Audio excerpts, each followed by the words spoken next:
Welcome to UB Reactions, the place where we keep it real. Today, we've got some hot topics, so let's jump right in.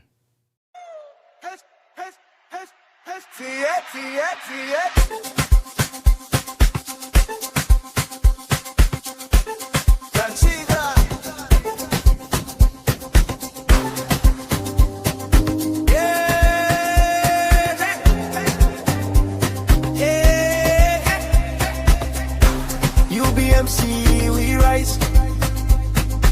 Learn the skills that we go online. Uncle Ben will show the way we shine. Create your dream. Build your life. Your wife fell victim of this whole situation, as well as you're a victim. Take back your stand as the man of your home.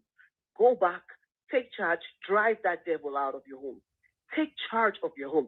Right now, it doesn't matter what people are saying. Internet is going to say so many things. Thank you. To make you feel all right. Thank you. So tell her the truth. My contribution, ma. Thank you so much. Thank you so much. Anybody who loves you will tell you you are treading a path. Yes, you may be fine with time, but trust me, you go see Shege small. Let Bashiru bring a family finish. Now that time you go no say you know be your brother. Or whatever you guys call yourself. If you are calling back, I can make call so that I don't go take for line today.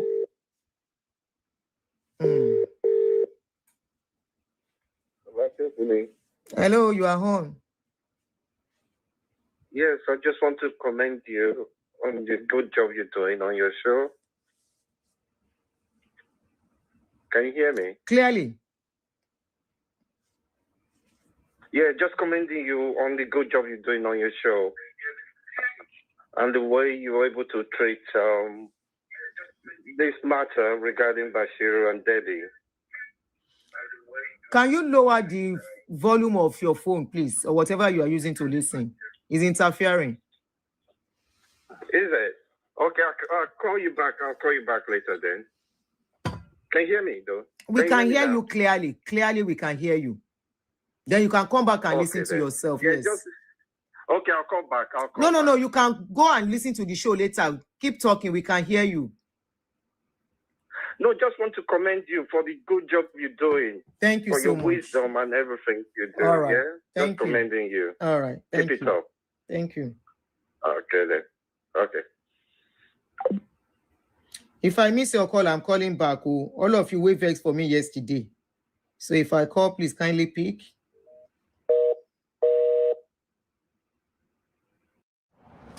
Excuse me, sir. How old were you when you made your first million? What is this for? We're trying to get advice for the younger generation.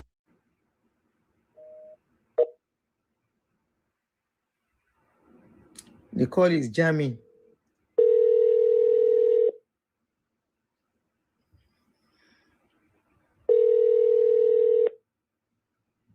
Hello. Good evening, ma'am. Good evening. You are on. Yes, ma'am. How are you doing, ma'am? Fine. Thank you for asking. Yes, ma'am. Very quick one, if I will have to say. I have two questions that I would have loved to ask Bashiru about this scenario, because one of the videos where they were in church, he addressed some members of the church as sister, and he called Deborah by name. I am Olumide by name, anyways. We followed the whole scenario up here in Canada. Ah, okay. You know about the incidents. Ma'am? You know about the incidents in Canada. Yes, ma'am. Oh yeah, the floor is open to you. Well. Oh yeah, I'm not giving you time limits. Please talk what you know. No time limit for you. Thank you very much. Yes. Thank you very much, ma'am. Now it started when Bashiru went into the house. He started on manipulating Deborah. How does he manipulate Deborah? By giving the husband a stress of life. I don't want to go into that, but the one that was actually visible to me, I followed these people on 2 or 3 occasions. On Sundays and on evening times, which I see them with my own particular eye, personal eye. how they walk. I can't see my woman walk with that man, or that kind of walking with that kind of man, and I won't suspect. This woman takes that man home. After the man changes from his church wear, she picks him up and takes the woman to her own house after church. As how? Come again.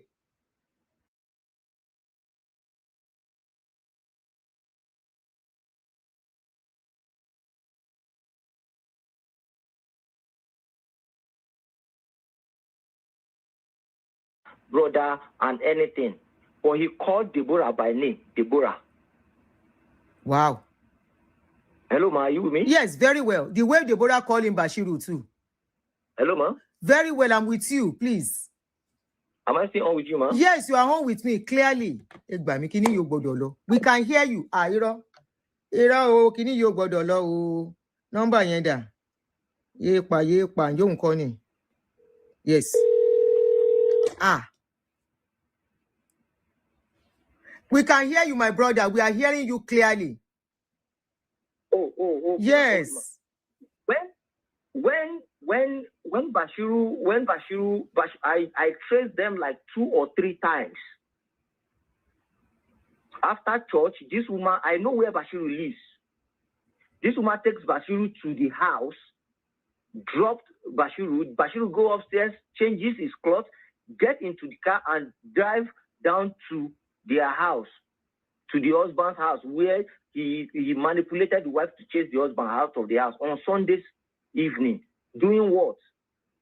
If I happen to hear, no matter how young I am, and I could be, I can't see my own, not even my wife, a girlfriend, to move with a pastor like that, and I want to face him up. This man follows her everywhere she goes, to school, representing. Bashiru call on, if it is, he should not call on God, he should call on Ayelala or Ogun, that he should kill him if he has not eventually take the responsibility of a father to those children. Yes. Yes, I'm saying this with all facts. But people goes to school to represent their father. He has done that several times. Ha. The picture he took with that woman, he said the woman was leaning on him. One leg was up. If it's not leaning on him, how would that leg will be bent? Someone is not leaning. Can he bend a leg and she will be saying she's standing on the 2 legs? As a married man, can Bashiru allow his own wife to be like that? Exactly. You said you are a pastor. He claimed to be a pastor, but this woman is misbehaving. Can't you call, as Bashiru called Debbie's husband to sit down and talk about this thing for once?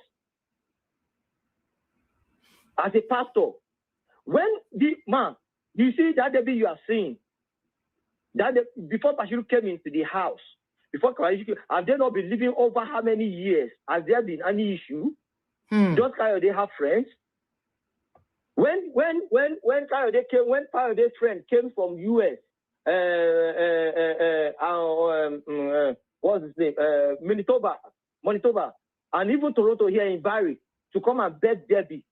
Did Debbie slam the door at them? She did. At the end of everything, when Bashiru, one thing I just know is that when Bashiru is done with her, I will clear. Bashiru is claiming to be a sister or a brother, but definitely at the behind the scene, they are using her. The bishop they went to go and beg, to go and mediate to them on this whole issue. What was the man? Tell them to show you the conditions they placed this man on. What are the conditions? As a fact, the conditions they were telling that they should sell the house she wants to live. And if they should sell the house, this man has used all his dead money to save. They should sell it, and they should. And if there is any reason that they want to come to a conclusion that he should accept the fact that he has beaten that woman. Yes. Tell them to give you. Tell them to show you. Tell them to show you if they can do that. The conditions they wrote just to rob this man. Tell them to show you. They said he should accept that he did it. He should plead guilty for what he did not do. More. The man almost died on the road because of this whole scenario. Man, I can tell you for I have been to their house before, and you see in their whole house. Tell them, you can make a video of what I'm saying. Or if you know, I don't know if you have changed it this night.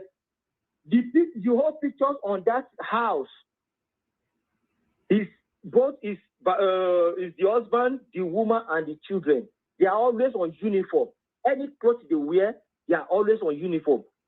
That man has never traveled out of Canada without his wife before. Mm.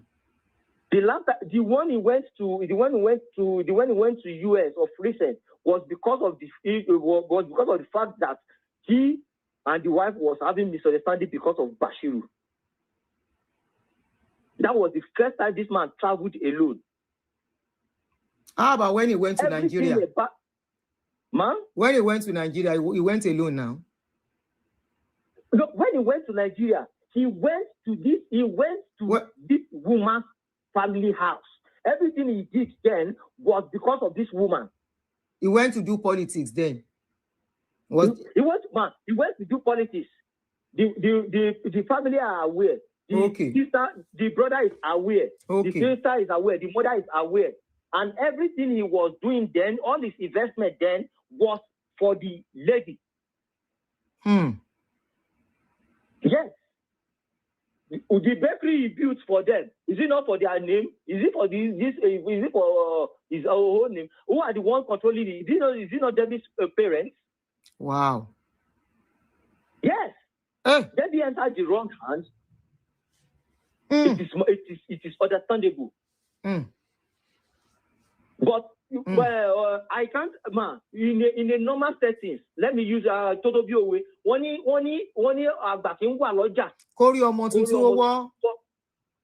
Yes. You can't claim to be a pastor over me and my wife, and you cannot mediate. What will a pastor tell the wife? Is he encouraging the wife to divorce the husband, and you are coming to the house the day the woman sent that man out of the house? What kind of pastor are you? I don't call him a pastor. He's BASHIRU. And if I see him one-on-one, I'm a humanitarian on my own. I'm not saying this out of sentiment, to be very, very sincere, to be very, very candid. But I will not see this is humanity. That man almost ran mad for 3 months. It took the grace of God. It took the grace of God. This is sentiment apart. Let's just pick it from where it is very simple. Has BASHIRU ever called the man and called Debbie and sit them down that, okay, what is the problem? As a pastor, and tell them that, okay, let's do it this way, let's do it this way. If it will work, is that how a pastor should act? He claimed pastor. Because when I got there, I don't know if you check some of the videos and the thing and whatever they do in their church, manipulating people. If I see if for a confirmation of something, people should be jumping up for what? And one part he said on what to do. You are telling them scripts you are playing. Those are script ministry. If it's true of what he was doing, why did they lock the door of the church on the next Sunday after their reports? Okay, he said they are still holding service. Is it true? How would they hold service? That they hold under a closed door. Which church should close door to do service? If your mindset is free, you are holding church online. If you want to hold in a physical place, you run into a house. A church that doesn't have an address, is it registered? Is it the one dissolved? The podcast support podcast. What's the problem? Zoom just makes my... So you should say it. If you should say it, then let's walk to IRCC and see what his life is all about. He's not standing. BASHIRU is just using this life to buy time presently in Canada. Yes. He knows. Bashiru knows on it. Ma'am, I can tell you too well that everything that Debbie has been writing, putting up, and everything you could hear, I can tell you they are scripted by Bashiru. Yes, I agree. If you most of the things she come out to say, to yes. interview, man. I listened to the interview with her and with him. Yes, I agree. If you listen on the fact that the quick response of Debbie is on she's not quick to respond. She has to calm down to listen to what she's been told to give you a response. Because she doesn't know where you are coming up for the next question. So you will realize that many of the questions you ask her keep her on an angle where she could not even answer. Yes, and she will now have to start telling stories again. You are right. Yes, we will now use a story to cover it up, cover it up. Ask her that was why something was so long for almost 6 hours. This man called himself a pastor. This is a man that fears God. A bishop called you to mediate on this. Okay, ladies and gentlemen, you're welcome. First of all, let's give shout out to Auntie Aduni. Thank you, Auntie Aduni, for allowing us to use this clip. And Auntie Aduni has done an amazing job. So please, first off, let me drop flowers for Auntie Aduni comments. Drop flowers for Auntie Aduni. It's not easy. Drop love, drop money, drop everything to Auntie Aduni. Okay, now I just checked and I see we have only, how many likes do we have right now? We have just about 16 likes and we have like 60 something people watching. If you don't want me to send Beshi to your house, hit like. If you are enjoying the conversation, hit like. Please do me that favor. Or else, Bashiru is coming to your house. I am sending Bashiru to all of you if you don't like the video now. Well, Bashiru, if you are watching, I'm just catching cruise, okay? Please don't be mad at me. Just like. Now, today we're going to talk about the lessons from all of this. Like I said yesterday, all the people involved in this drama, they are all innocent. Please. They are all innocent until proven guilty. All of them, like we already categorized them, they are all smooth victims. They are all victims at this point. From Chris Crawford, Doris Ogala, Iberi, Oge Vibes, who else is in this drama? Bashiru himself, Mr. Kayode, including the wife Debbie. To me, they are all victims. They are all victims of circumstance. And regardless of the narrative we have out there, regardless of how the story is taking shape and all of that, I still consider them victims. And we cannot ascertain or determine the outcome of this case until the court or maybe a mediator comes up and said, okay, this person is guilty or that one is guilty. So whoever is watching this right now, don't take it like, oh, Uncle Ben, you people are passing judgment. This person is innocent. This platform is for entertainment purposes only, entertainment and education only. We are not here to castigate anybody. And like we have established over and over again, what is happening in the lives of these people are also happening in the lives of thousands or even millions of couples out there. So it's not like, oh, the case is unique to them alone. And the only thing we can do as humans is to see how we can improve, how we can do better. So this show is strictly focused on the lessons we can derive from all of this. So I will allow you to enjoy the rest of the conversation until I start the analysis. But while you are listening, I need you to put your thoughts together because we're going to try to answer some questions. One of the questions we're going to answer is, did Kayode marry his enemy? Mr. Kayode, the man at the center of all of this right now, did he marry his enemy? We're also going to try to answer if Debbie, the wife, went too far. Do you think Debbie went too far? All right. Even though Debbie tried to shalaye, and all of that, I still see her like a victim. I think she probably let down her guards, and that is why the enemy started using her. But as Christians, we know that there is nothing our God cannot fix. So, in all of this, try to find answer to this question, please. Did Debbie went too far?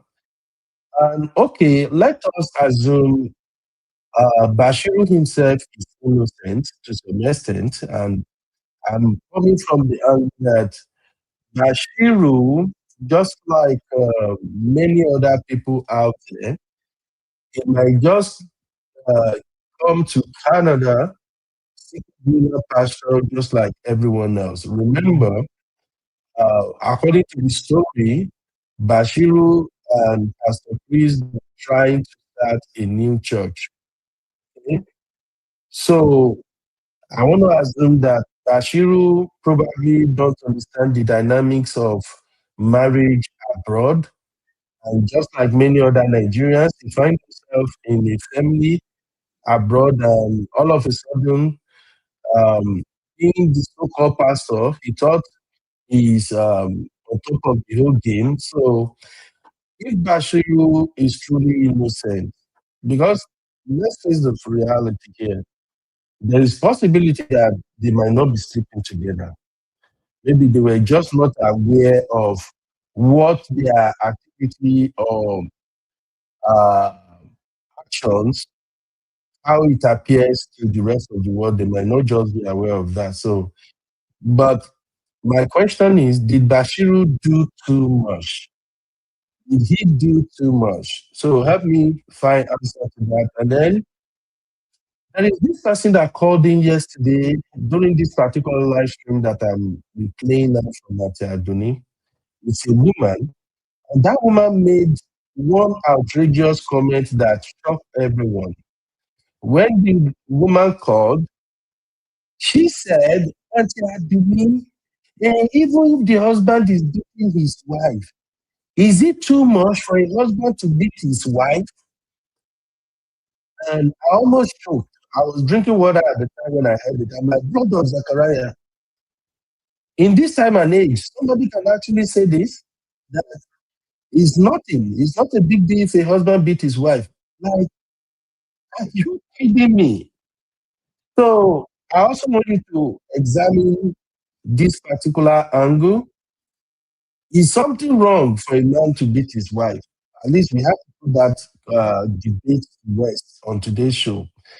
And lastly, where is Pastor Chris in all of this? Help me, help my career. The man at the center of all the dramas we have been following for the past 3 months is Pastor Chris himself. But the way the story is going right now, it seems like Pastor Chris have disappeared. Bro is just carrying on with his life. It's like he's not even the one that puts all of this emotion in the first place. From Doris Ogala to Ibere to Oge to this Canada scandal, he looks like Pastor Chris is now a saint. So my question is, where is Pastor Chris in all of this? So again, to me, all of them are innocent until proven guilty. Okay. And I also had some people on the show yesterday with Ataduni. One of the callers said, "Oh, we need to hear from Kayode. Kayode must say something. Let Kayode, Mr. Kayode, should come out and say something." And as far as I'm concerned, I think Mr. Kayode has spoken already. And if you're wondering where I'm getting that from, is because people have come out to testify about Mr. Kayode's character. And the people who are following the story, those who are present in Canada, they have actually come to give an account of what they observed, who Mr. Kayode is to them. So remember, they have this peace bond in place where, like I said yesterday, the peace bond is more or less like a gag order. Mr. Kayode cannot violate that gag order. But as far as other people are speaking to his character, I think Mr. Kayode don't need to come out to say anything. People already at least describe the situation around his family and what actually went down as far as Bashiru involvement in the case is concerned. So that's it, my people. I'm going to allow you to enjoy the rest of this gas bush from this brother that is testifying to the whole situation. So I'll join you guys back shortly. But again, let me check. How many likes do we have now? Hey, me, I go send Beshi to now. Pastor Beshi go enter on our house. This one I don't want to hit likes. So, okay, good. Improving. We have 26 likes now. All right, let's get it to 30. Let's get it to 30. Okay. Let me allow you to enjoy more gas boost. Thing, and you stood on the ground. Man, a woman can never be too rigid. If you are a woman that fears God and you feel you respect a pastor, you respect the soul, you say you have a ministry, you are another person of God, and you see a pastor, a bishop, to call you to mediate, man, we said we know God small now. You will see how, okay, Daddy, what do you have to say? What should I do? Okay, let's do it this way. They after writing those things, they never allow the man to mediate. The person that they see like a spiritual father to them before this useless Bashiru came into the system. If Bashiru fears God, why don't Bashiru tell the woman that, okay, let's listen to what Bishop has said and let's go about it? If you are talking about spirituality now, right? Bashiru came to be a Christian, the pastor so-called, right? Will a pastor call you like, let's mediate on this thing and let's see how we can go about it? And another pastor will be going against it. What is his own gain in that? Is it your wife? Is it your sister? He said it's his sister. How are you related? How are they related? You tell the two of them to bring their local government of origin. How are they related? Where? Romy, stop. Where? Stop it. Oh, yeah, Bashiru went. Bashiru went. If it's not a manipulation, the day the husband left the house, the second day, Debbie removed their wedding ring. Wow. If it is a true man of God that you are living with them, we would say that, madam, you are still married. Calm down. You shouldn't do like this. Stay responsible. Stay. Do this one. Do this one. Do this one. You started. Bashiru drives that car with Debbie's car every day. Is this his car? Is Debbie the only church member you have? Bashiru, because she's the only one he could manipulate. Bashiru is driving Debbie's car. How does that work in your own? Because in America, you cannot drive somebody's car if you are not on the insurance. It is even wrong. It's even wrong. Because if you actually had an accident now, there's every tendency that the two of you, Bashiru is even in for it, because police will definitely arrest him. If it was to be set up, all these things will have been done for a very long time, man. Ask Bashiru that he has been driving Debbie's car ever since. Even when the husband was in the house, he was driving the car. He left. You claim to be a pastor. The day they sent the husband out of the house, Bashiru slept in that house. Will he say he didn't sleep in the house? As a man of God, is that what? I heard he said when he said that police asked him, how will police give you an instruction to be looking for after another person's wife? As how? Are you DSS or what? Where does police do that in this Western world? What is their own job? To tell you to stay close to the wife. Who are you? Who is he coming to manipulate? Where is he coming? Does he think he's talking to a child that doesn't even know what he's doing? When you ask him the question, if your wife is like, he was trying to mediate, is that the question you're asking him? Why don't you go straight to the point and ask her, if you were the one, this is your wife, what will you think? He was playing around and dribbling around. The point truth is that it was on a very, very cut corner that the challenge, the physical challenge could not be straight.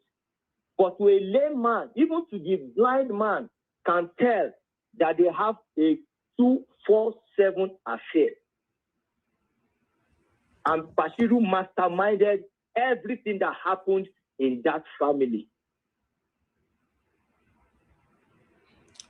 So somebody can drive a car. Takes things easier. But if it is a way that we can make things very faster, they should go in the other way around. Every one of us will call on God. Ogun call on God. Babala will call on God. Ayelala call on God. Let's go to the deity side. And if you come and say, if he has a clear mind to it, and I give him 3 days. Yes. Oh God. He's trying to come at by time and make it look like he's doing it. Man, I would recommend if people are online, go back to when the incident of the church happened and go and look at how the church incident was scripted out. Bashiru denied Okafor because he was asked, is he a branch of Okafor in Canada? He couldn't ask. He couldn't say yes. Okay, I can still look for that video. Yes. Really? Go ahead. Ma? I said I can still look for that video. Yes, he denied. Because he couldn't say yes, and he didn't say no. If you are bold enough to say that, okay, this is a branch of Okafor in Canada, you will say yes, that this is the branch. But he never answered that question. The next thing he did was he went inside and wanted to go and bring chairman and wanted to intimidate the police. Intimidate who? In this Canada, it's not working. They ask you a simple question, you should just answer and move forward. Let's move forward from there. You are turning, oh, this is a branch of Okafor in Canada. Because the guilty conscience in him knows that there is something coming up next. If not for the Okafor, that is the useless Okafor that is there too. If not for the Okafor, should have suspended him because he was not boss to say that he is his boss. That means the boss is not even doing something right. So he's not trying to associate. He's not proud of the church. Yes, so he's not trying to associate himself with the church. What I'm thinking that he might likely do is that after some time, he's likely he falls apart with Okafor. He will convert the church to his own. You know what? He was actually planning that, but he can't work in because his SIN number is actually flagged here in Canada. Oh, he's planning to do that. He's planning to have his own church. He's planning to have his own church. Apart from Okafor's church. You know what? That was what he was doing. That was his own plan because he knew that because from a good source, I will tell you that before people went to his church, that Sunday, he was informed. So he knew that something is going to happen. I will tell you again, the person that informed Debbie, the person that informed Debbie that this coming Sunday, that so they don't go to church, so is going to happen. The person called me one-on-one like this, that he told Debbie. So he knew that something is coming. This game, you're not ready for it. And the honest of what thing is that after the closure of this their church, they'll be trying to reopen another church. It's not working because it's on a closed work permit. They'll be trying. Now he's on a closed work permit, so he can't work with that one. The only thing he has now is to go back to Nigeria. Wow. Yes. He can't minister, he can't pastor any church or that because he's working on a closed work permit. But officially, if he wants to say officially now, he cannot say he's a pastor of a church now, outside the church that has been dissolved. Many times they've tried to open another church here. The next Sunday, I was there. We went there. The church was locked.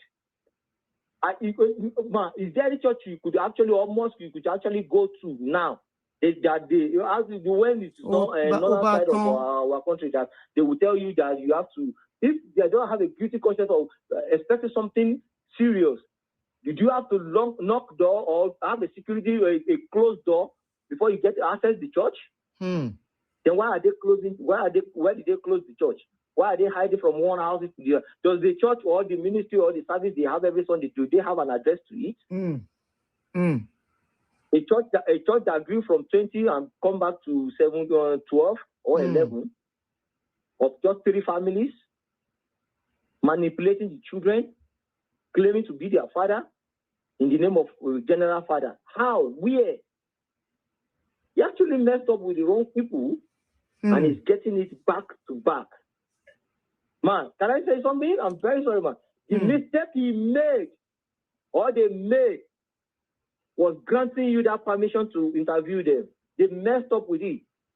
They never knew that you are too smart and God is guiding you to have the knowledge to deliver and give questions, sensitive questions that can hook them to their necks. That is it. He thought she wanted to play on the safe side. When the caller was calling you, was it the day before yesterday? I was online with you. I was listening to everything step by step, and I was like, what? Is she trying to play you? Where has she been all this while? As yet the head man is, no matter how, man, I know you are a Yoruba person, no matter how in this life, if you have a friend, or you know a friend of your husband, and your husband is misbehaving, in one way or the other, you will have mentioned it to one of the friends. Yes. Yes. It has never happened. It has never happened. Then why is it that the time that Bashiru came, all these things reoccurred? How? Where? Now they are trying. What, man? Do you know one thing? There is one thing I sense. In the course of their issue and misunderstanding and everything, Debbie was pushing to sell that house. And it was not Debbie that was pushing.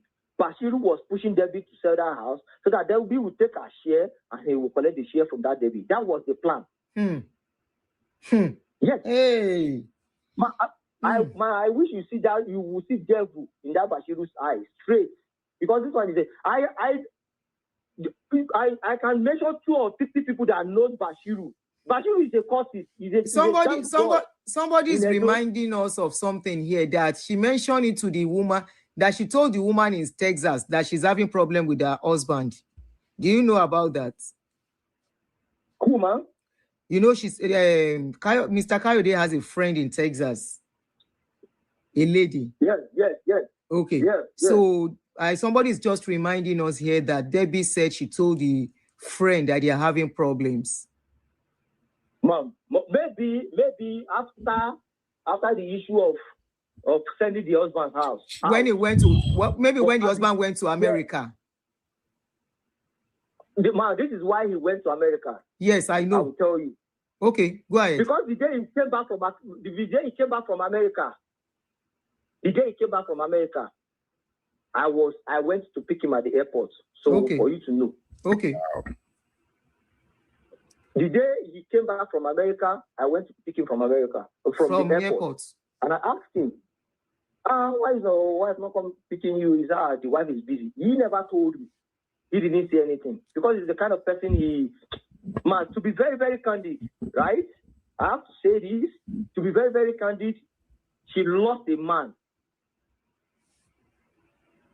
This man is a person to an extent that if this man had the opportunity when the thing was going rough and it was troubling this man, and they have anybody to mediate with them and bring them together, this man would even take, if this man has actually found Bashiru or the wife in the bed, and they plead with this man will let everything go and take the wife back because he loves the woman.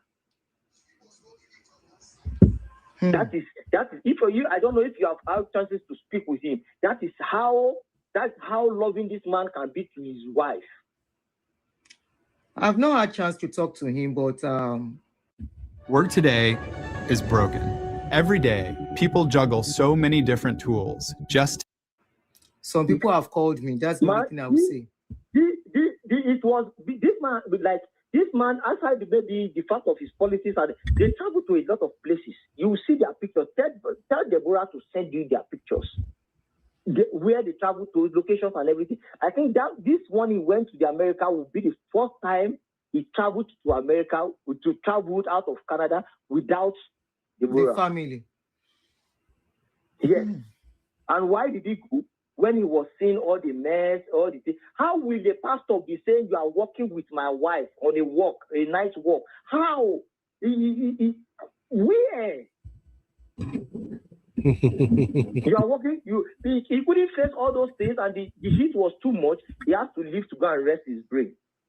Deborah, in one way or the other, when all these things are happening, don't Mr. Kayode have friends?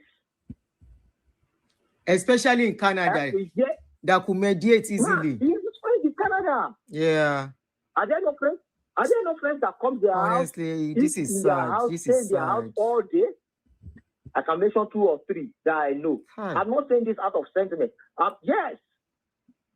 I'm saying this sincerely speaking. God sees my heart.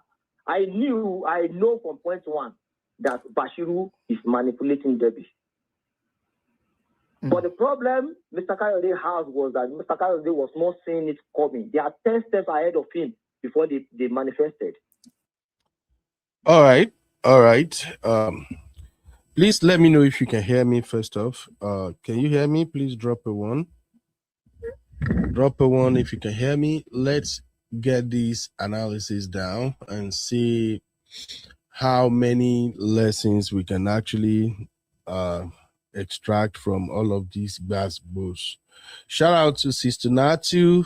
Yeah, big G of life. How you doing, Sister Natu? Welcome, my lovely sister. All right. Thank you, Uncle Dayo, for hearing me. Okay, we want to extract lesson. I'm sharing the link right now. You can hear from my voice that be like say myself, I know they too okay. But we have to extract the lessons because that is what we do over here. So please, everybody, put on your thinking cap and let's get into these analysis. But before that, I think I have to read my disclaimer. Welcome to UB Reactions, the place where we keep it real. Today, we've got some hot topics, so let's jump right in. All right, welcome back, everybody. So, disclaimer, this content you are about to watch may include brief clips, images, or quotes from news reports, public statements, and social media posts. No copyright infringement intended. Also know that the Uncle Beno Show is for general information and entertainment purposes only. The opinions and views expressed by guests and commenters are their own and may not align with those of the podcast and the host. We cannot guarantee the accuracy, completeness, or reliability of the information provided. Any decision or actions taken based on this information are the listener's sole responsibility. Additionally, this content is not a substitute for personalized advice from a qualified professional, such as a doctor, lawyer, financial advisor, or other expert. Signed, Uncle Beno. Okay, now that I've taken that out of the equation, let's get back to why we're here. So, what are the lessons we can derive from all of this? Like I've always said, things that are happening and we bloggers often comment on, we are only using those people as anchors, as a point of reference, or as case studies. The reality is people are dealing with some of these things in real life. And for viewers, Sheun Taiwo, I can't, you may have to exit and come back. Okay, you are connected now. I can see you are in the studio. You're welcome. So when these things happen, the best we can do as viewers is to see what lesson can we gain out of this and how can we apply caution in our own life. Like I've always said, these guys, they are all smooth victims. I added smooth because we cannot say they are innocent. They are all parts of the drama or scandals that we are watching. But however, we cannot judge them. We cannot say they are guilty. Each person have their own side of the story. Like I've said, regarding this particular story we are following right now, the man at the center of it all is Pastor Chris Okafor.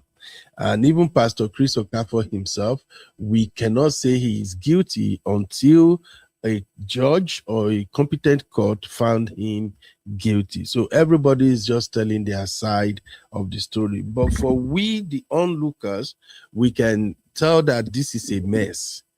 Now, how do we protect ourselves, or how do we prepare ourselves so that if we ever found ourselves in similar situation, how do we handle it? That's what I want us to look at. So, and I'm going to start today's conversation with, let's move on to the Canada aspect of this story. In fact, the Doris Ogala angle is still ongoing. Doris Ogala is moving anyhow right now. It's becoming messy. I don't even watch a video. One of our video was shared on our backstage, I think yesterday or maybe 2 days ago. I don't even click it because I know it's going to be a mess. So we have Doris Ogala angle, Ebere, Pastor Chris Okafor ex-wife, Oge Vibes, the self-acclaimed investigative journalist. She's also on one side, but right now we are focusing on the Canadian aspect of this story.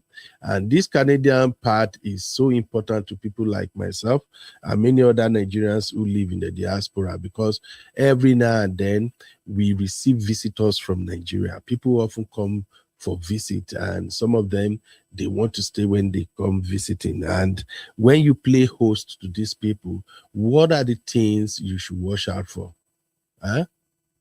What are the things you have to watch out for? Yeah, Fire BF said, Uncle Ben, you have the wrong image of Chris. I know what you're saying, but the image you are seeing there is not even the Chris you think it is. It's ChatGPT. All the people there, these are all like replicas. So that is not the Chris. Don't even let us go there at all. But thank you for that observation, Fire. God bless you. And before I even start talking to my guests in the studio, I really want to appreciate everybody that usually reach out to me and say, hey, Yubi, I watched this your show. I think you say something like this. Yubi, maybe you shouldn't have said it like that and things like that. So it makes me happy. One thing about me is I'm always open to positive criticism. I don't, if you want to be nasty, I will ignore it. But once you come and you can point out, maybe we can do this thing better or more, I will pray for you. So all the people that are always reaching out, sending me, say, okay, I disagree with this part of maybe it should have been like this. No, that way you talk, it sounds somehow. You should have said it like that now. You know, I really, really like that. And God bless all of you for doing that. You are an angel. And from the bottom of my heart, I want to thank you, because it's like you watching out for me. And to me, it goes a long way. You know how somebody who have never interacted with you before, just watch your show and then take the effort to reach out to you and say, bro, maybe this information, I think it was like this. So, you know, that is how you learn. That is how you improve. So I appreciate everybody who always reach out and contribute on how we can make the platform better. And like I've always told you guys, our platform is different. If you have watched our show here several times, you will notice that it's a different kind of YouTube platform. We don't fight anybody. We don't do trolling. We don't curse anybody out. And here on this platform, we are always open to different observation. We are open to disagreement. The beauty of it is that we don't fight people. I've always said that you can disagree with me. I'll be coconut head. And I've always been plain. Whenever I'm talking here, I'm just talking from the bottom of my heart. I don't push narrative. I don't do, let me cite this person. I don't do all of that. I just look at whatever issue we're analyzing and I speak straight from my heart. And I'm glad that a lot of people can actually see that about me. So, and when you speak straight from the heart, the point is we are all human. Sometimes you will get emotional, you will say things you are not supposed to say. So me, I did fall into that trap at times. It takes me several months to now decide that, okay, if I want to like do my monologue or say anything, ignore the comment, because of course some people might say some things that might derail my thought process. But I'm just saying all of that to thank you, everybody, just for you to know that I see your messages and I always reply and I always improve on the recommendation. So God bless you all. Now let's come back and dive into this conversation. Welcome to UB Reactions, the place where we keep it real. Today, we've got some hot topics, so let's jump right in. All right. We got some hot topic. I always like watching my AI speak. Sheun Taiwo and Uncle Dayo is in the building. Uncle Dayo is a host, is a co-host on this platform. So we're going to allow Mr. I don't know whether Mr. or Mrs. Sheun Taiwo, you are first. Go first. Uncle Dayo, we comment after you. You're welcome. How are you doing? I'm fine. Can you hear me? Oh, it's a lovely sister. I can hear you. How you doing, man? I'm fine. Yeah, I was just realizing that nobody has mentioned. It's only AA Auntie Linda said initially that she feels that everything was planned in advance, which I believe was, because I remember the lady Debbie mentioning that before the Bashiru or any other person came to Canada, her brother called her that he either prayed or had a vision that a destiny helper is coming to stay with them. Yes, I heard that too. Yeah, I don't think people are mentioning that. So she might not be aware, but I think everything has been planned before they got to Canada. And obviously, things have happened, but I do understand the vulnerability of her falling into that trap, because whether there was deep, I don't want to doubt the fact that there was DV, because that's my field. So even people say, oh, she had 4 kids, right? You can be in DV. People use getting their wives pregnant to even control them during DV. But the marriage was in a very terrible state before, obviously, there was a crack. And I know when people are vulnerable, I've dealt with someone that the husband that was abused, then she was so vulnerable to the fact that she started confiding or speak to her dad's friend, who is like, back home, your dad will have like a friend that is younger than them, somebody like Egomi, Aburo me, but it's like a family friend, but like an uncle. So she couldn't speak to her dad, so she was confiding in this uncle. Before we knew, the uncle got her pregnant. So unless you've been in the particular field or you've heard so many stories, there's a possibility to so much of the DV side. So I'm not sure of that incident that happened on that day, but there's been a history. There's something. The marriage wasn't well, but from everything, I don't think people are picking up the fact that everything was planned way ahead before they got to Canada. She might not be aware of it. That's why she was so vulnerable and susceptible to the trap.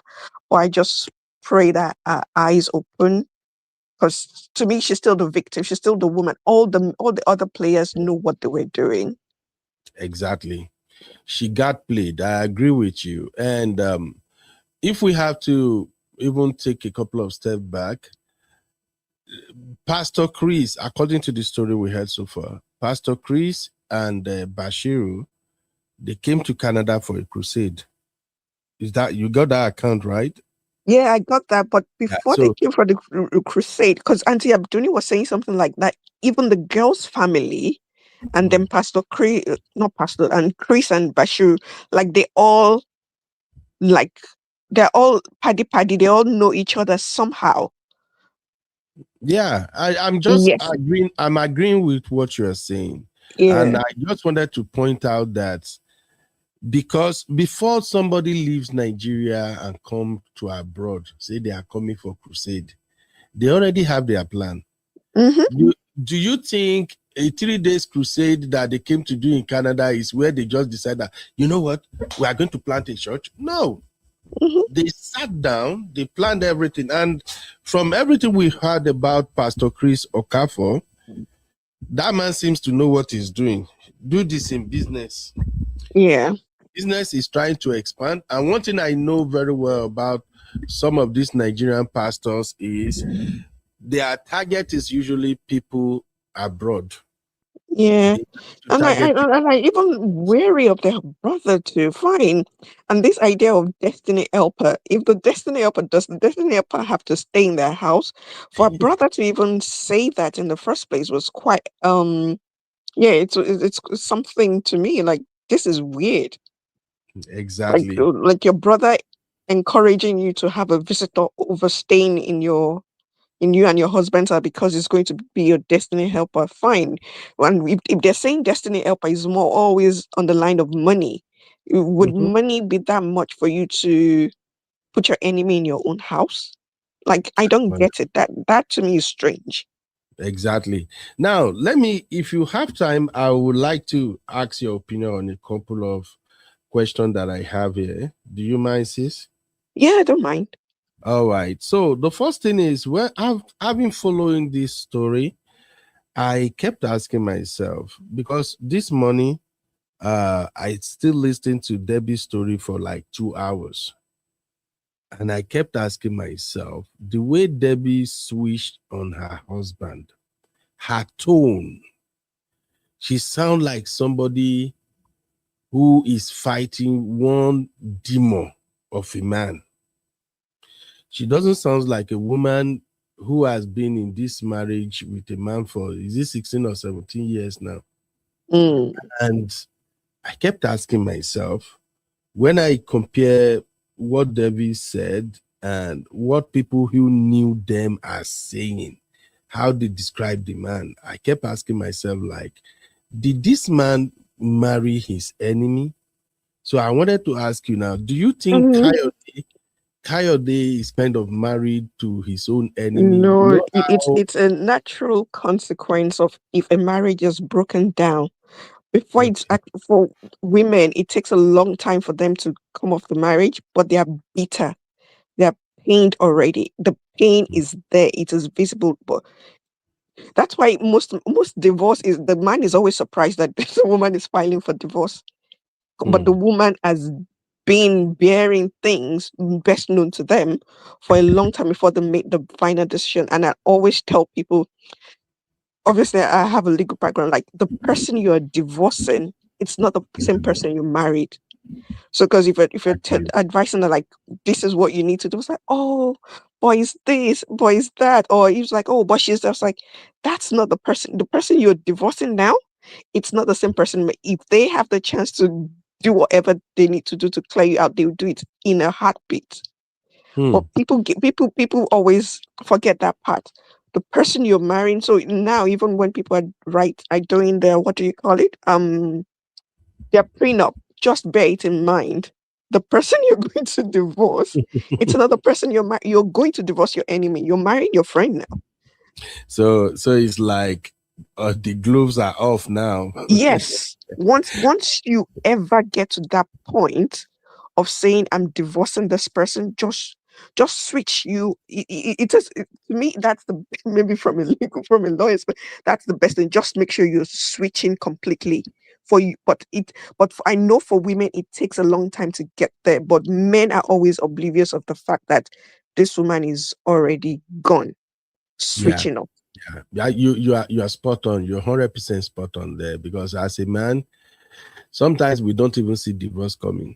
We just think that okay, it's one of those things we will move past it until Madam will say, no, I'm not moving past nothing. Okay. So, but now in the same vein, my follow-up question is, did Debbie went too far?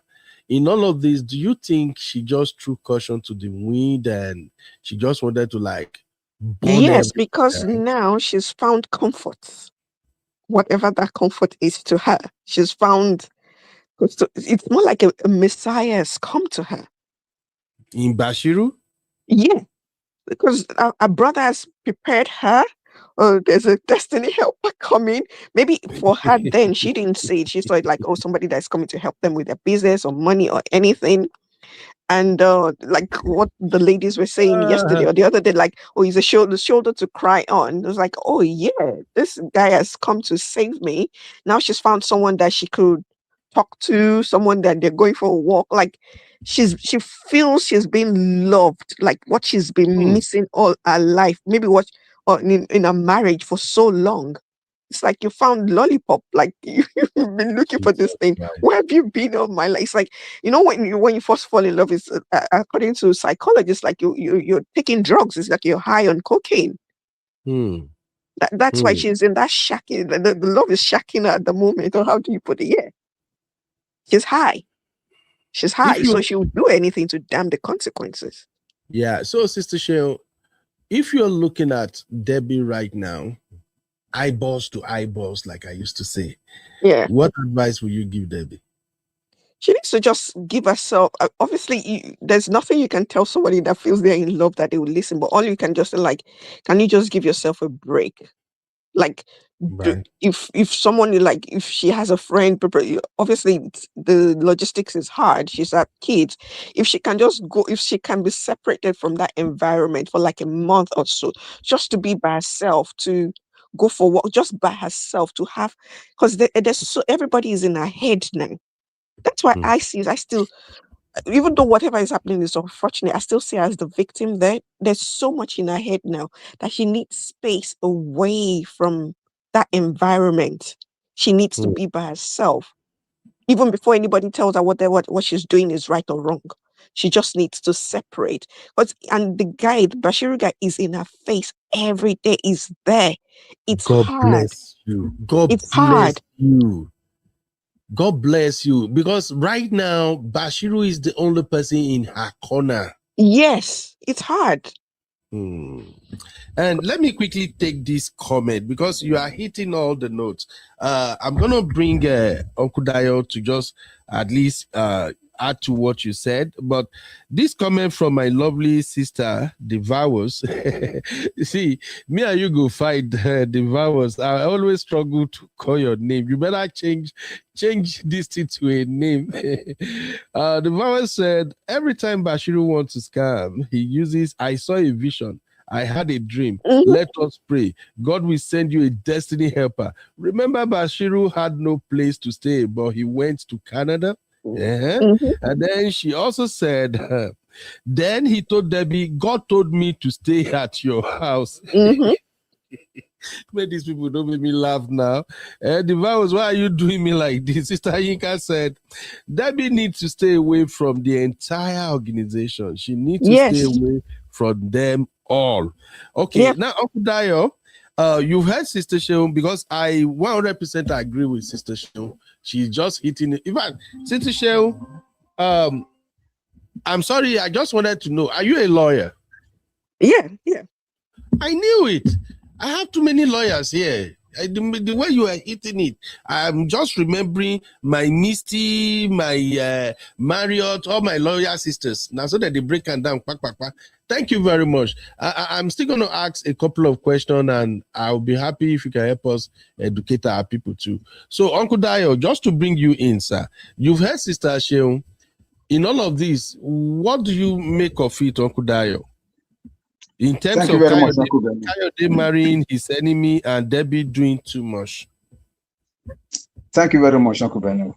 The thing is that I want to say, Sister Sion, you are highly welcome. Thank you for the analysis. And good day to all the Ray family in the house. Thank you.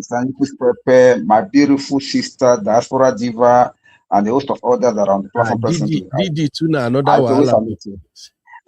It's my sensitive sister, Uncle Benno. Just leave my Didi alone for me. Anyways, back to the question. I wanted to say something about what my sister Sion just said right now. You know, when you are talking about somebody marrying his enemy, she said something that I liked. You marry your friend, but at that point of divorce, you are divorcing your enemy. Something has changed the dynamics between friendship to become an enemy. So basically, I don't see it like that per se. You married your friend, but along the line, something changed, and your friend is being manipulated to become an enemy, that now led to your divorce. That's what I'm saying in this case now, because we don't have any record of any fighting or infighting between Kayode and Debbie until this our guy came in. Yes, Kayode is not a saint. Every marriage have their own ups and downs. It's not new. However, they were managing it. If they could manage it, for as much as a whole 17 years, I believe they have really tried until the third party came in presence of Bashiru, and everything just scattered like that. So to me, I will not say he married his enemy. I would rather say he married his friend that was later on manipulated to become his enemy. And as it is now, the real victim here is Debbie. Because why? He's the one that was being manipulated, and he's the one at the center of it all. And up till now, she does not know. She does not have that kind of a clear mind to use her tongue to count her teeth. Because if she can do that, she can sit down and really analyze. If I go with this narrative, what do I stand to gain as a woman, as a married woman with children? If I should sacrifice my husband like this, what are my benefits? What do I stand to gain? Wouldn't it be preferable for me to continue to manage myself and my husband the way we are and try to see if we can change things for the better than for me to take this shortcut with Bashiru to rejoin that may lead to nowhere? That is if only it's in her senses. But as it is now, if she's truly under manipulation, she can never think it like that. According to her, it was a perfect setup.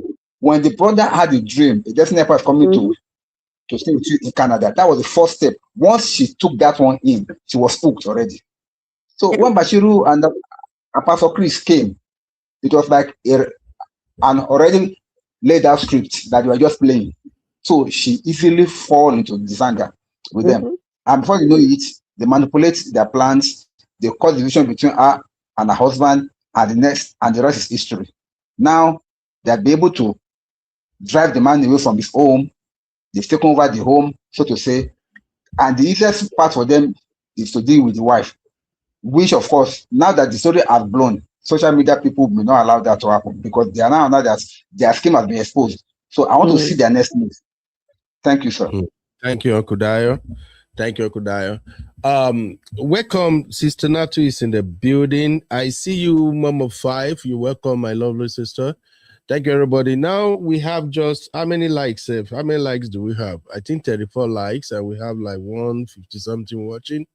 Please hit the like. Don't let me come hit you, but they pepper me right now. Don't let me turn you to Bashiru and enter that comment section, begin grab each person.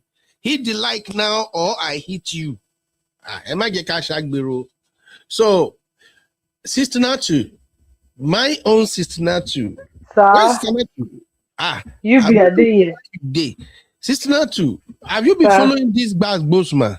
Listen, you see, I know they talk about they follow every line. Auntie Aduni, that Auntie Aduni, I had to run. I won't faint. I won't faint. That thing, my mental health was being affected, Uncle Ben. I had to run. I know, it's crazy. But crazy. Uncle Ben, so this is what my take on this thing, right? Yeah. I'm not saying that there were no issues between Debbie and her husband. Every marriage they get, you understand? And everybody get with me, they take all abuse. Waiting go be abused to you, no be abused to the other person. Do you understand what I'm saying? I feel like Debbie's own and her husband, there's like a build-up of issues and then resentment cheating. And then this thing that happened between she and Bashiru, she didn't know that it's going to blow up like this. So now that the thing blow up, the only way for them to change the narrative is to bring all her husband's drama into the issue. Do you understand?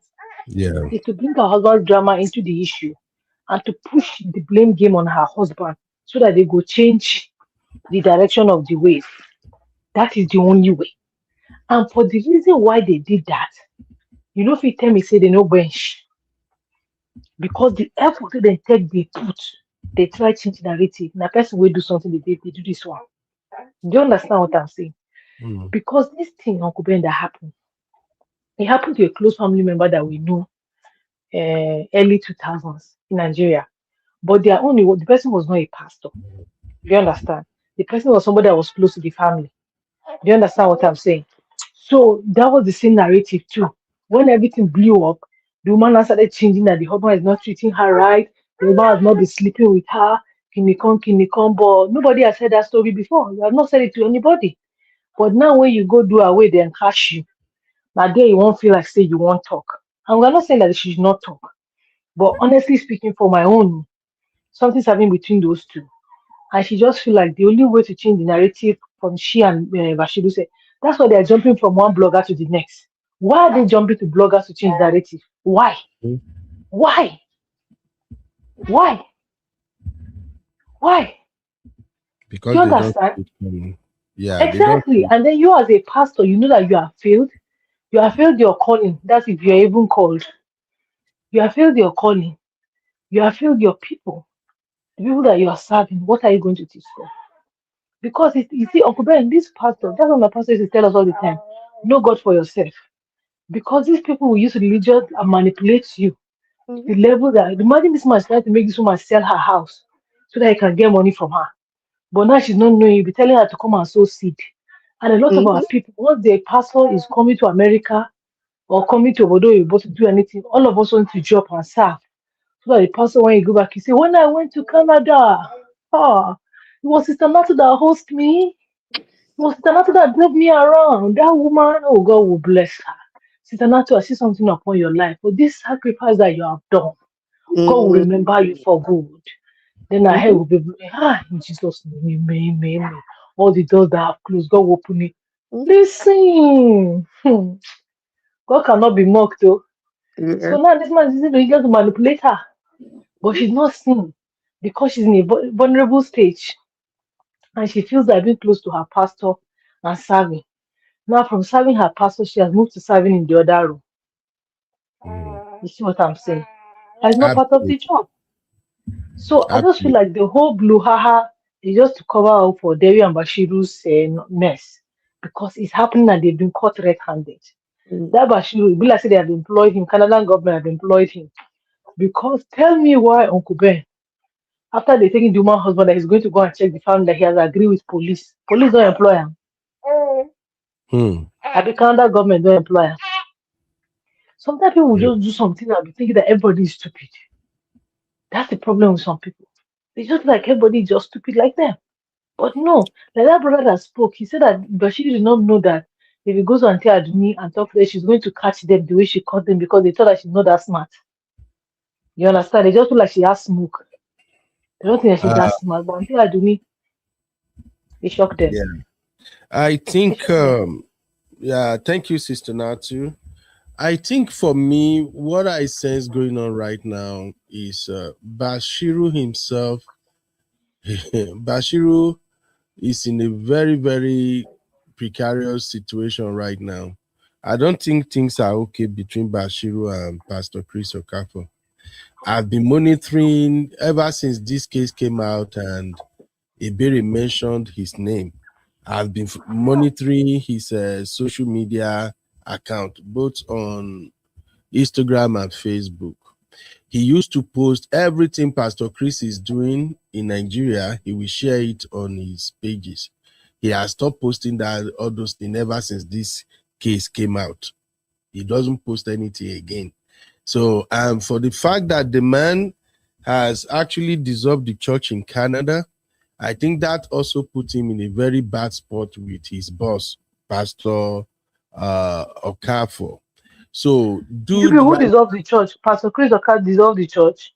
No, Debbie husband. Allegedly, according to what Bashiru himself stated on Auntie Aduni show, Debbie husband. Oh, Debbie's husband is the destined for Canada. Yes, and even Debbie, I still listened to it this morning. Debbie also said the husband is the one that dissolved the church. Remember, the husband is the one that registered the church in the first place. It was the husband credential. The husband credential and maybe one or two other people. What they use. These people have nothing in Canada. Pastor Chris Okafor is not a Canadian. Bashiru is not a Canadian. They are visitors as at the time they are starting the church. And that is why for me, when I look at their case, the only thing I see at the heart of it all is greed. Yeah, Honestly it's greed. speaking. It's all of them. Uncle Ben, On, this thing, on all their parts, they're all greedy. yeah, All of this them. that this Because man even the did. family themselves, Destiny Helper, what's in it for me? the pastors, what's in it for me? Everybody wanted something. Exactly.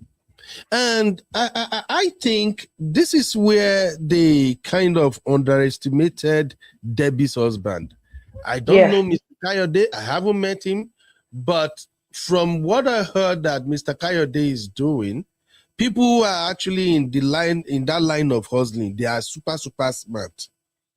Uncle Ben, hold on before you go further. This piece that they made the man to sign, that is the highest form of manipulation. That is the highest form of manipulation. That is Manipulation Pro Max 2030 edition. Uncle Ben, aside the manipulation, that is also witchcraft.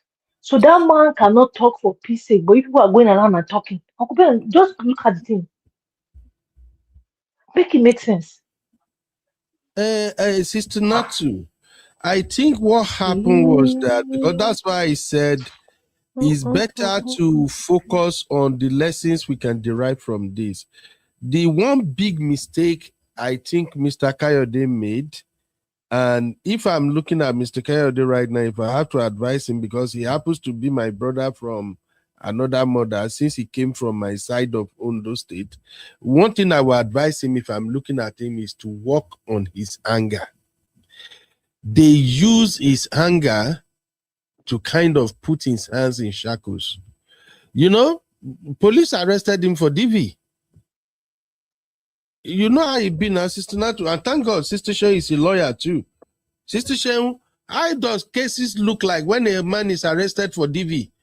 A man who has been beating his wife and all of that, and then police came to arrest him. You are going to jail if you are not taken. You are going to lose everything. So if they now offer you a deal, is that not a form of like plea deal? What do they call it in law? Whereby you are in a situation whereby you don't fuck up. Now, when they say, okay, if you agree to this, we are going to give you your freedom. What do you think the man will do? Our sister Sheun, how does that work? Obviously the jurisdictions are different. In the UK, we don't do that. The police can give you a bail for like 30 days. Then after the 30-something days of the bail, it now depends on the wife if she wants to file for non-molestation order or occupational order. Then it's all civil. Then the wife have to go to court to do. But the only time when you're in prison for a long time is when there's so much evidence of, like, physical evidence, so much evidence that it's actually crossed the line of aggravated bodily harm. But if it's more like, oh, you came, she shoved me, you pushed me, or he slapped me, then they'll take him away and they will give him they can give him bail for 30 days or something, not to contact you. Then after that police bail runs out, then you can have to go to court to file for no. Then it becomes a civil case. Then it becomes like a family law case. You just go to court and file for non-molestation order. That's under the family law. And then the judge at most of the time is the magistrate at the family court will just now say, okay, don't go near her, don't do anything for the next 1 year. Most of the time it's always 1 year or 1 year and a half. Then the perpetrator, which most likely the husband, has the right to even challenge it. Right. So you can challenge it, and if it appears to the judge like, okay, it's a he said, she said thing, then they'll tell both of you to sign an undertaking. So with the undertaking, nobody's taking responsibility for anything. I think with the undertaking, then the undertaking to might last for a year. Like, okay, I'm not going to come to her house. She's not going to come to my house. Then that might last for like a year. But that doesn't even mean you can't file for divorce while that's going on. Right. So, Sister Natu, there you have it. They get Mr. Kayode where they want him. And this is why I usually tell my brothers, If you think women are not smart, you are doing yourself. You're going to learn the hard way. And I usually tell men that the one person that knows you the most is your wife. Especially women who don't stay with you for long. Now she know where she go press your button, how to trigger you. This is so messy. Bashiru, this is evil. Because even when I listened to Bashiru said that nothing ever happened in that house for the 8 months he was there, there was no DV, he was always making sure no fight. And then 24 hours when you left, then this big fight started. I think they set Uncle him Ben, up, honestly. Uncle Ben, look at that statement. He said he was always making sure there was no fight. Was there to be fight before that is making sure that there's no fight? Do you understand what I'm saying? Yeah. But the funny thing is, I'm sorry, he's such a useless person because how can you be so comfortable in someone's house? And obviously, when you're somewhere and you know there's fight or anything going on that's on, you will always feel uncomfortable. Even if you go and visit a friend and you know that maybe she and her husband had a row, or even parents, you can feel the energy. So how can you be so comfortable in that kind of environment as a man, and you have your own family? And it had to be when the wife had an outburst that something clicked in your head that you have to be contributing, or you're still supposed to stay there. It's just a silly man. I don't know. It's like I feel sorry for them because that's not even someone to go for when you're looking for potential in a man, because that one just it lacks tact.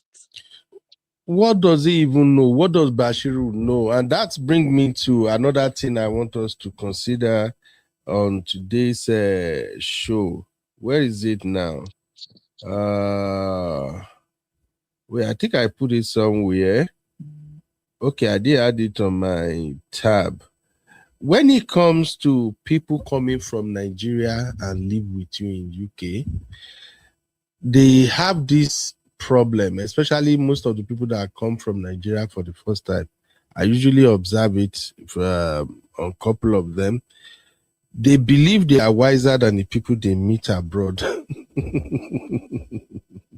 I'm sorry, I want to put a break here so that maybe I can cut this and then people can learn from it. Welcome to UB Reactions, the place where we keep it real. Today, we've got some hot topics, so let's jump right in. All right, thank you.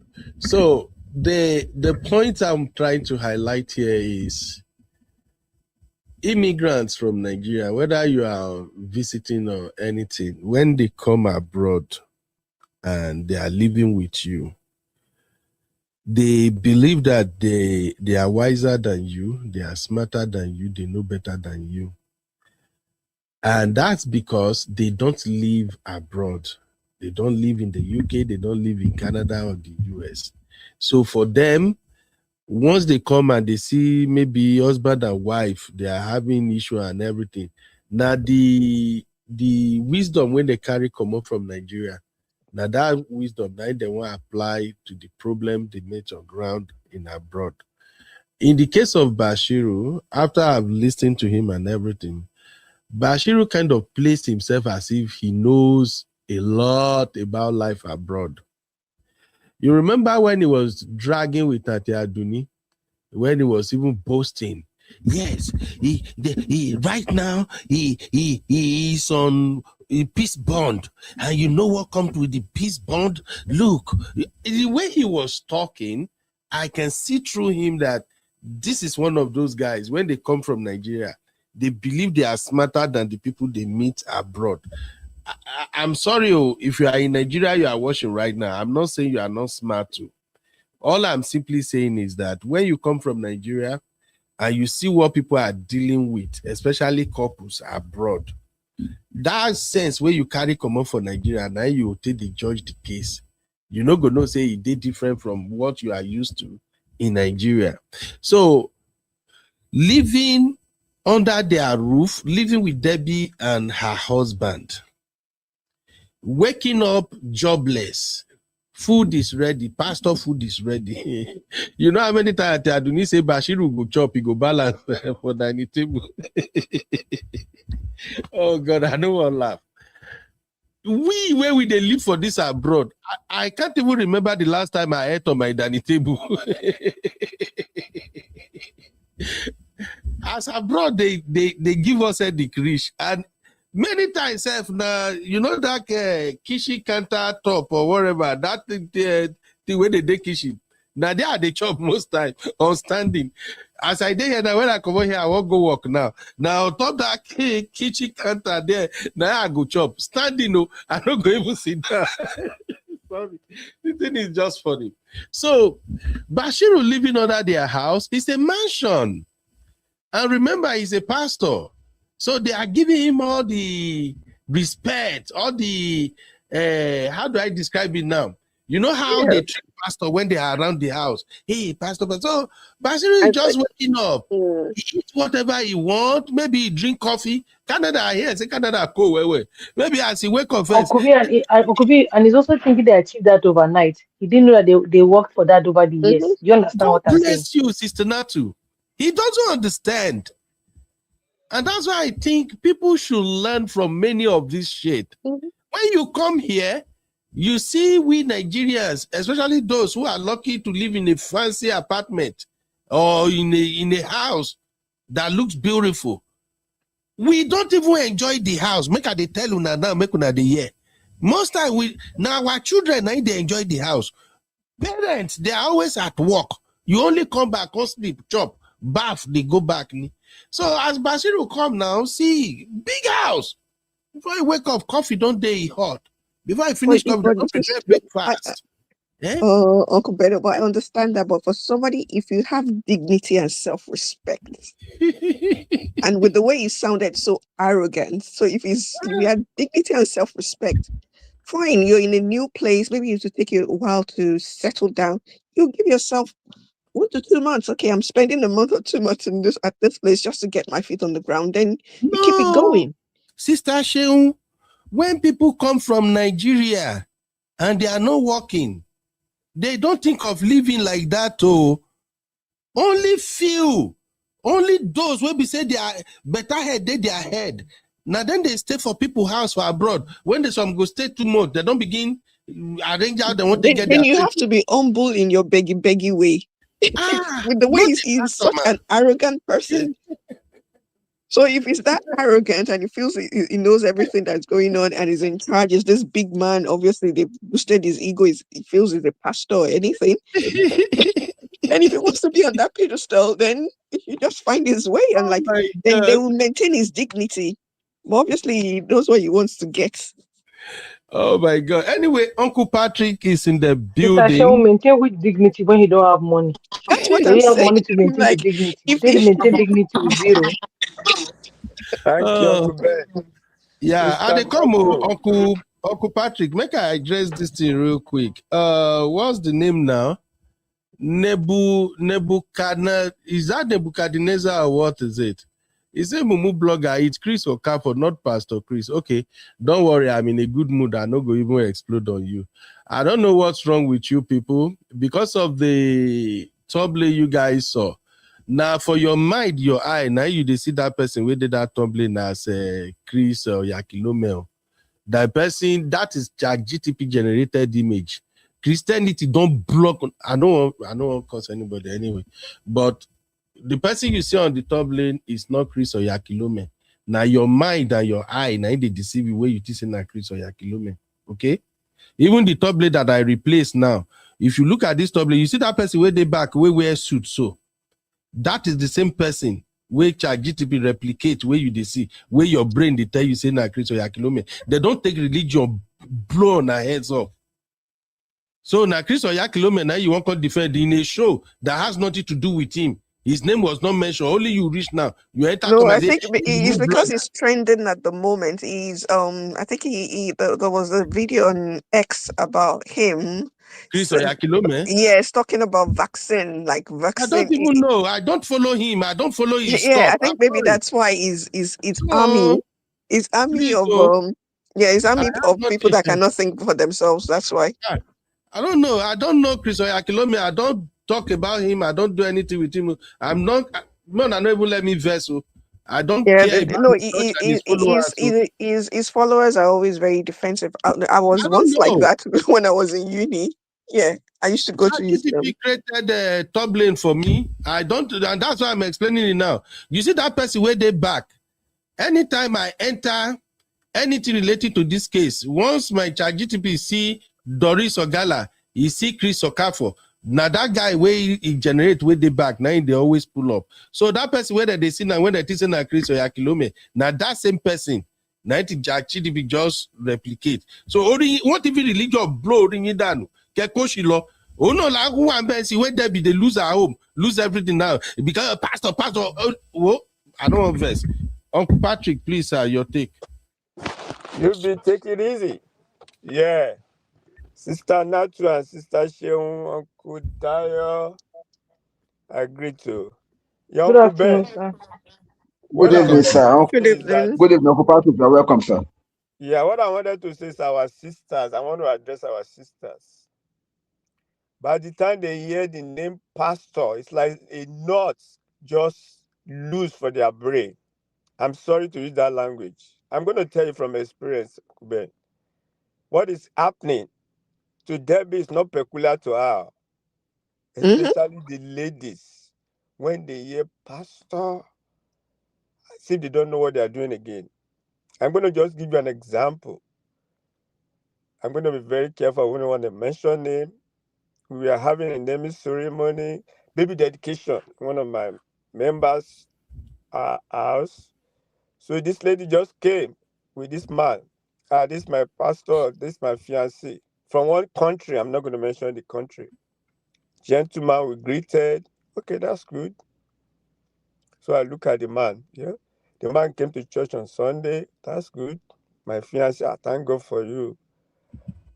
Uncle Ben, I now look at the man. This man, thank God for his life. 28 days in February, that's when this man will fast.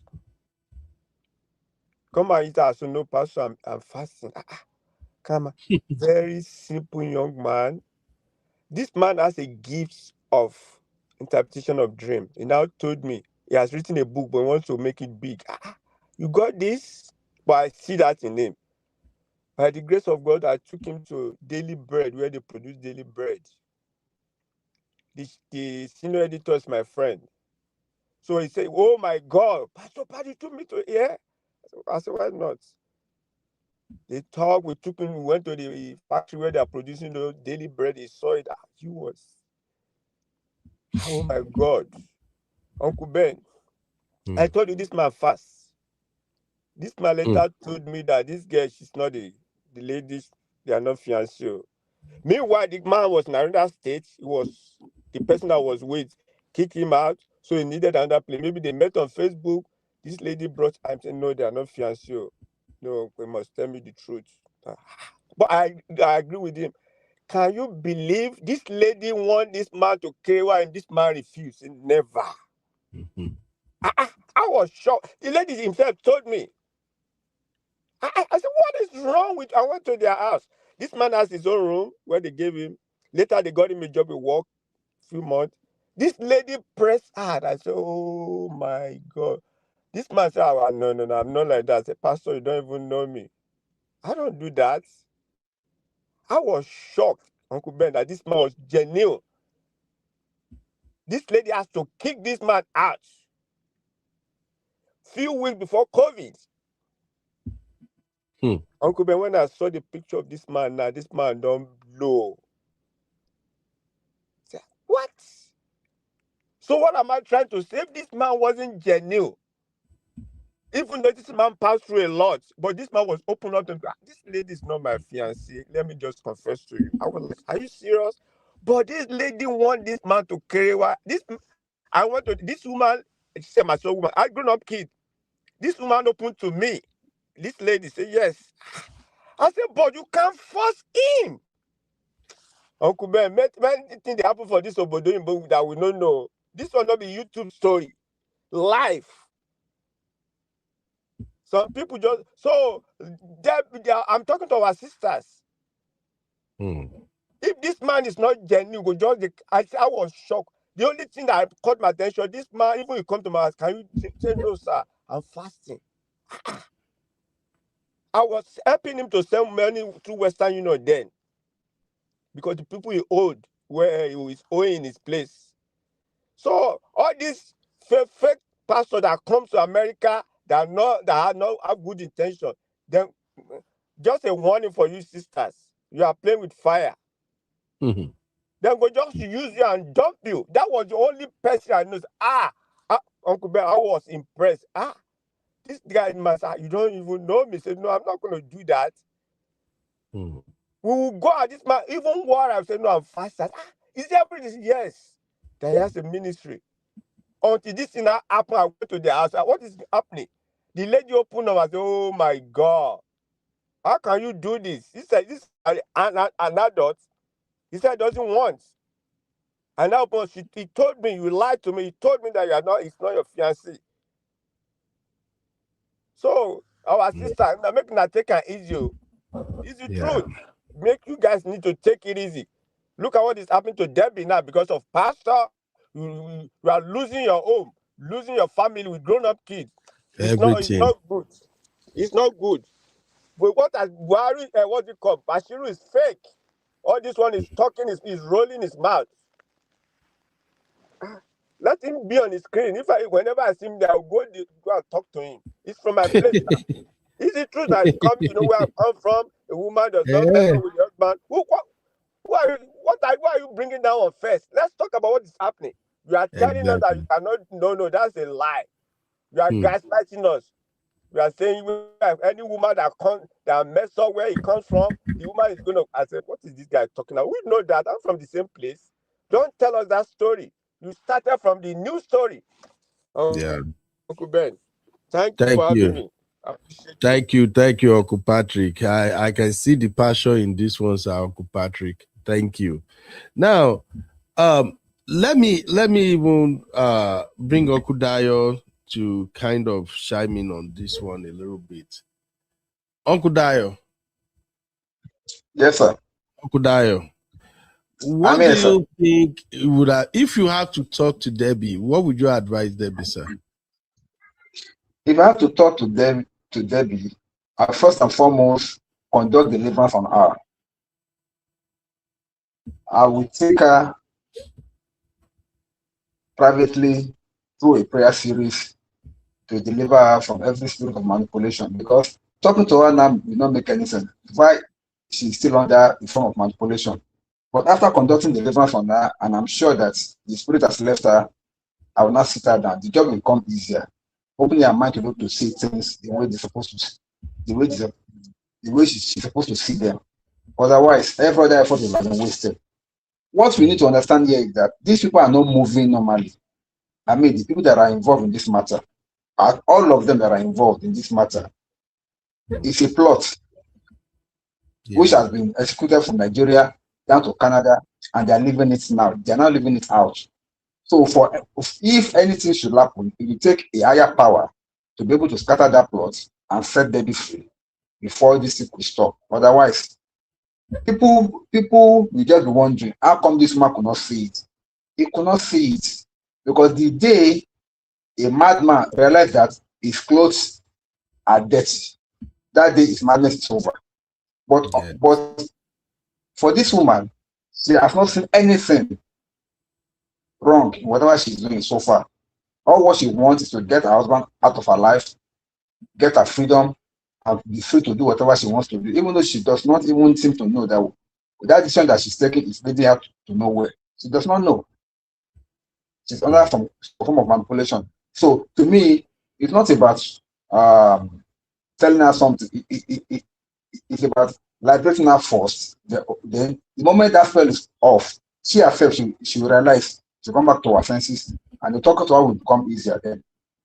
That's my take. Thank you, Uncle Dayo. The vows you made me laugh. She said, if I talk to you and you mention God more than 3 times, I'm out. Okay, Sister Natu, are you still here, ma? Or my boys, they don't carry you go. Another thing I noticed in all of this case, and which of course I want our sisters to learn from, and I will come to Kayode and we as men, what we can learn from too. One thing I notice is Bashiru remove Debbie protection. He played the game so well. I'm not talking about them sleeping together. There is no proof of them sleeping together except for all these suggestive pictures that we see now. Okay? But Bashiru, this guy is wicked. He removed Debbie's protection. And for those who don't understand, my sister, your husband is your cover. Your husband is your cover. No marriage is perfect.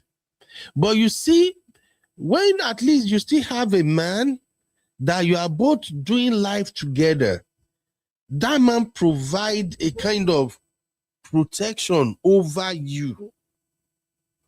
And with Bashiru living in that house, having seen his plan to stay in Canada, probably he had this big dream that this church that we have started now, by grace of God, in the next 5 to 10 years, this church will be big. Bashiru is in the ministry, he's in the system. He knows how churches raise a lot of money. If you listen to the show, if you watch when he was explaining to Auntie Aduni, he said one time he noticed they pull $11,000 out of church account. At that time, how much did he say they pull? I mentally calculated about over $20,000 that he said the man pull out of the church account. A church they just started though, in less than 1 year, meaning church generate a lot of money. So Bashiru, as he did that house, he's thinking about his own future. First off, he want to stay in Canada. He need papers.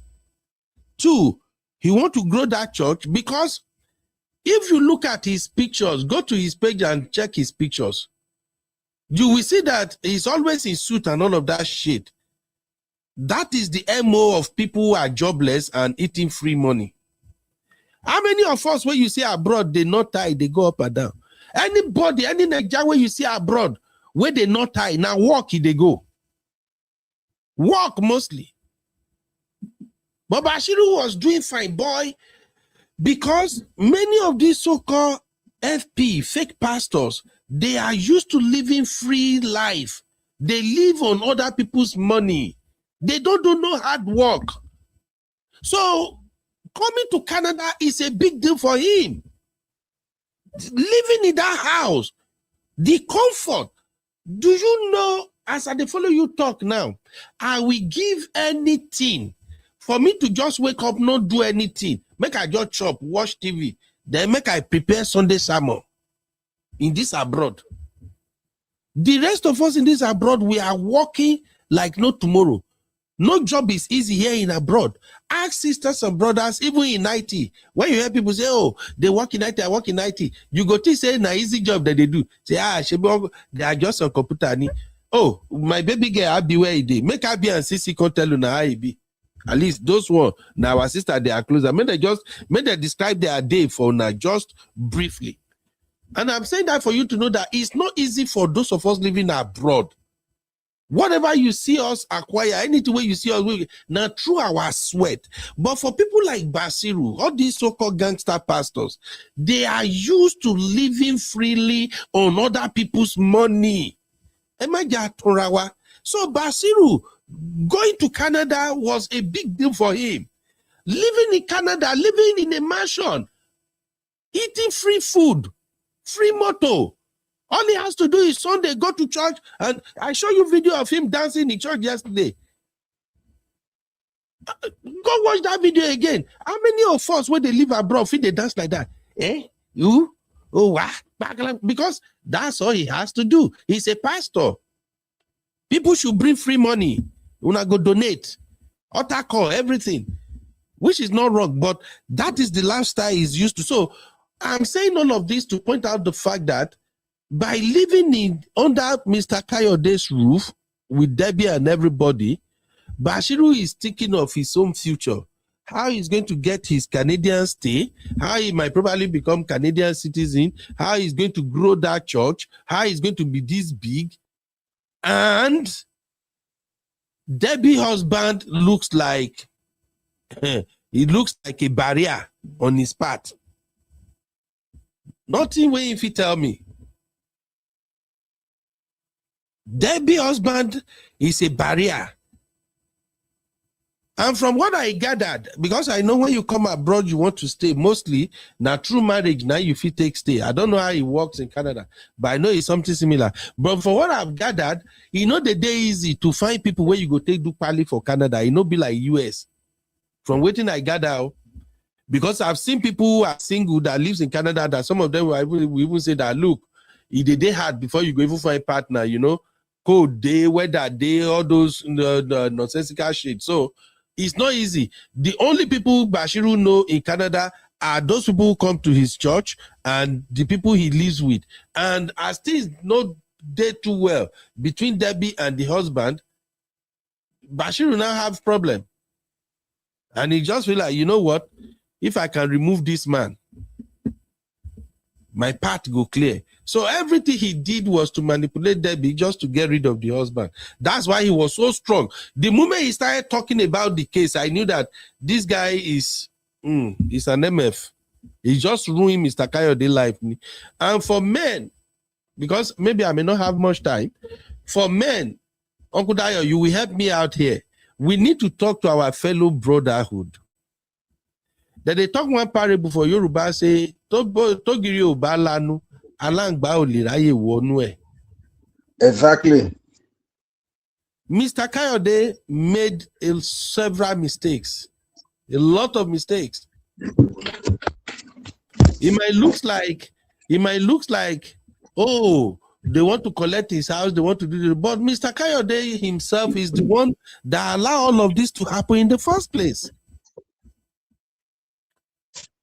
I guess him too, he was brainwashed. They don't take religion, brainwash him. As a man, I will say this unapologetically. If you live abroad with your wife and children, and you are working day and night to make ends meet, you have no business harboring any grown man in your house more than 2 months without a job. I'm sorry. For those of you in Nigeria who might hear this, you might say, boy, over block away. I don't care however you guys receive it. If you live abroad as a man, you have no freaky business sheltering anybody, especially a man, more than 2 months without a job. And I do mind, and I do hand out a talkam. It's the devil's workshop. And two, as a man, I've said this before on this channel, I will say it again, and I will say it at the top of my voice. If you don't make yourself available to your wife, if your wife cannot share with you what they think, what they are going through, their ideas, opinion, issues, your wife cannot easily come to you and talk to you. Bro, you are sitting on a time bomb. Oh, might explode very soon. Especially in this abroad. Abroad is not Nigeria. In most cases abroad, you and your wife are the one that will be seeing each other mostly. We all know how they go. Here in abroad, you barely have time to spend time with your friends, except maybe weekends. Work in the Isha. Now work with they do 247. Meaning that you are the gist partner to your wife. If you cannot be your wife's gist partner, if you make communication so difficult between you and your wife, it's a matter of time. It's a matter of time. Your wife cannot sit with you. She cannot laugh with you. She cannot do anything with you. Her pains, her joy, her concerns, she can't discuss it with you. The things your wife is not comfortable with, she cannot easily come to you and tell you, my dear, I don't think I'm okay with this. So. Because why? When your wife talk and you shut her down, they do Mr. Macho. For this abroad, you go collect, bro. We all pity Mr. Kayode. We understand where he's coming from. You've heard from all his friends now. You can tell from the way his friends have spoken that nobody expected that this man will be going through this mess right now. But Mr. Kayode himself has a lot of blame. How did you treat your wife to the point that a non-entity from Nigeria can come over to your place in Canada, eating your food, sleeping under your roof, and now beginning to see himself as so important that he can begin to carry spanner and screwdriver, begin working on your wife's head? To the point that your wife is explaining her frustration to Auntie Aduni as if she's ready to even blow your heads off if he see you. I'm listening, Gary Okudayo. First off, I would like to say some things to our fellow men here, because there are a lot of things to unpack from Mr. Kayode's involvement in this whole matter. Number one, I think the whole thing started even before Pastor Chris and Co moved into Canada to come and do their crusade. They have gotten in touch with him. I want to believe so, and I've discussed that, oh, you are going to be our man in Canada. You are going to be like our godfather here. You are going to help us. This is what we want to do. This was they had that discussion with him. How do I know? That was why he volunteered himself to do the documentation, to get the name of their church registered and all. He did that all after they had that discussion with him, and they told him exactly what and what they wanted to do. But they never told him that along the line, we are going to take your wife away from you. They never told him that. They just told him about the church angle. This is what we want to do. We want to come and establish a church here. You're going to be like our godfather here. This same thing applies also, even in business. Many international companies, when they want to come to Nigeria to come and open, for instance, they come with their so-called expatriate, but the law stipulates that there must be somebody in the board of directors that must be son of the soil. So that person will be like their partner or one of the directors, and then he has to be a kind of a co-owner, so to say, of the company before they can be established in the country.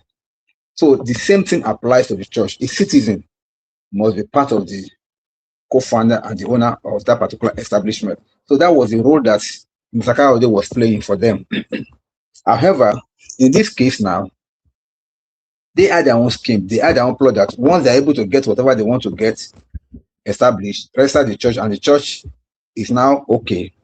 They now move to the plan B, that is edging out the man completely. Now, the plan did not play out exactly the way they wanted. The plan actually played out, in fact, the plan spiraled out of control along the way. Because when it now become a thing of manipulating debuts to the point that they remove the man from the picture, and Debbie not know exactly what the plan is. For Debbie, it's always, women are always vulnerable to things like this, particularly once you have added a little taste of spirituality into it. That is why of all the scams that some fake pastor does, women occupies about 80% of it. I'm not saying that they don't scam men, they scam men too, but it is mostly women that are gullible enough to fall for most of these scams. Why do I say that?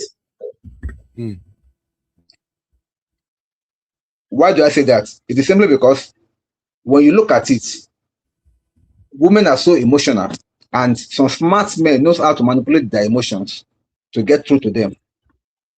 So I don't believe Debbie wanted to leave her husband. Yes, she may be having a problem with the man.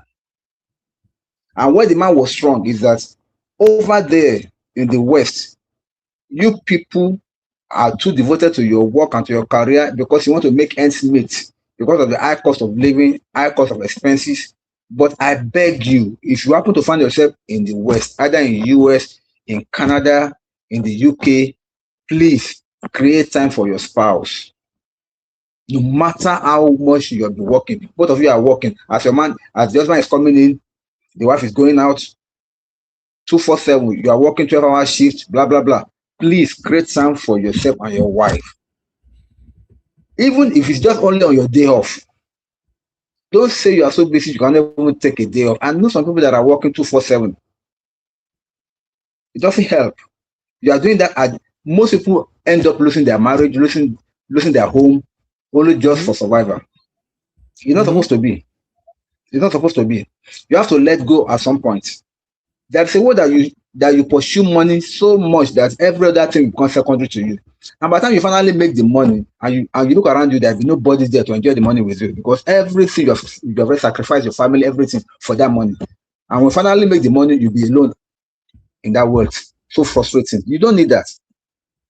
Men should learn that no matter what they're passing through, no matter the work they are doing, their marriage, their home come first.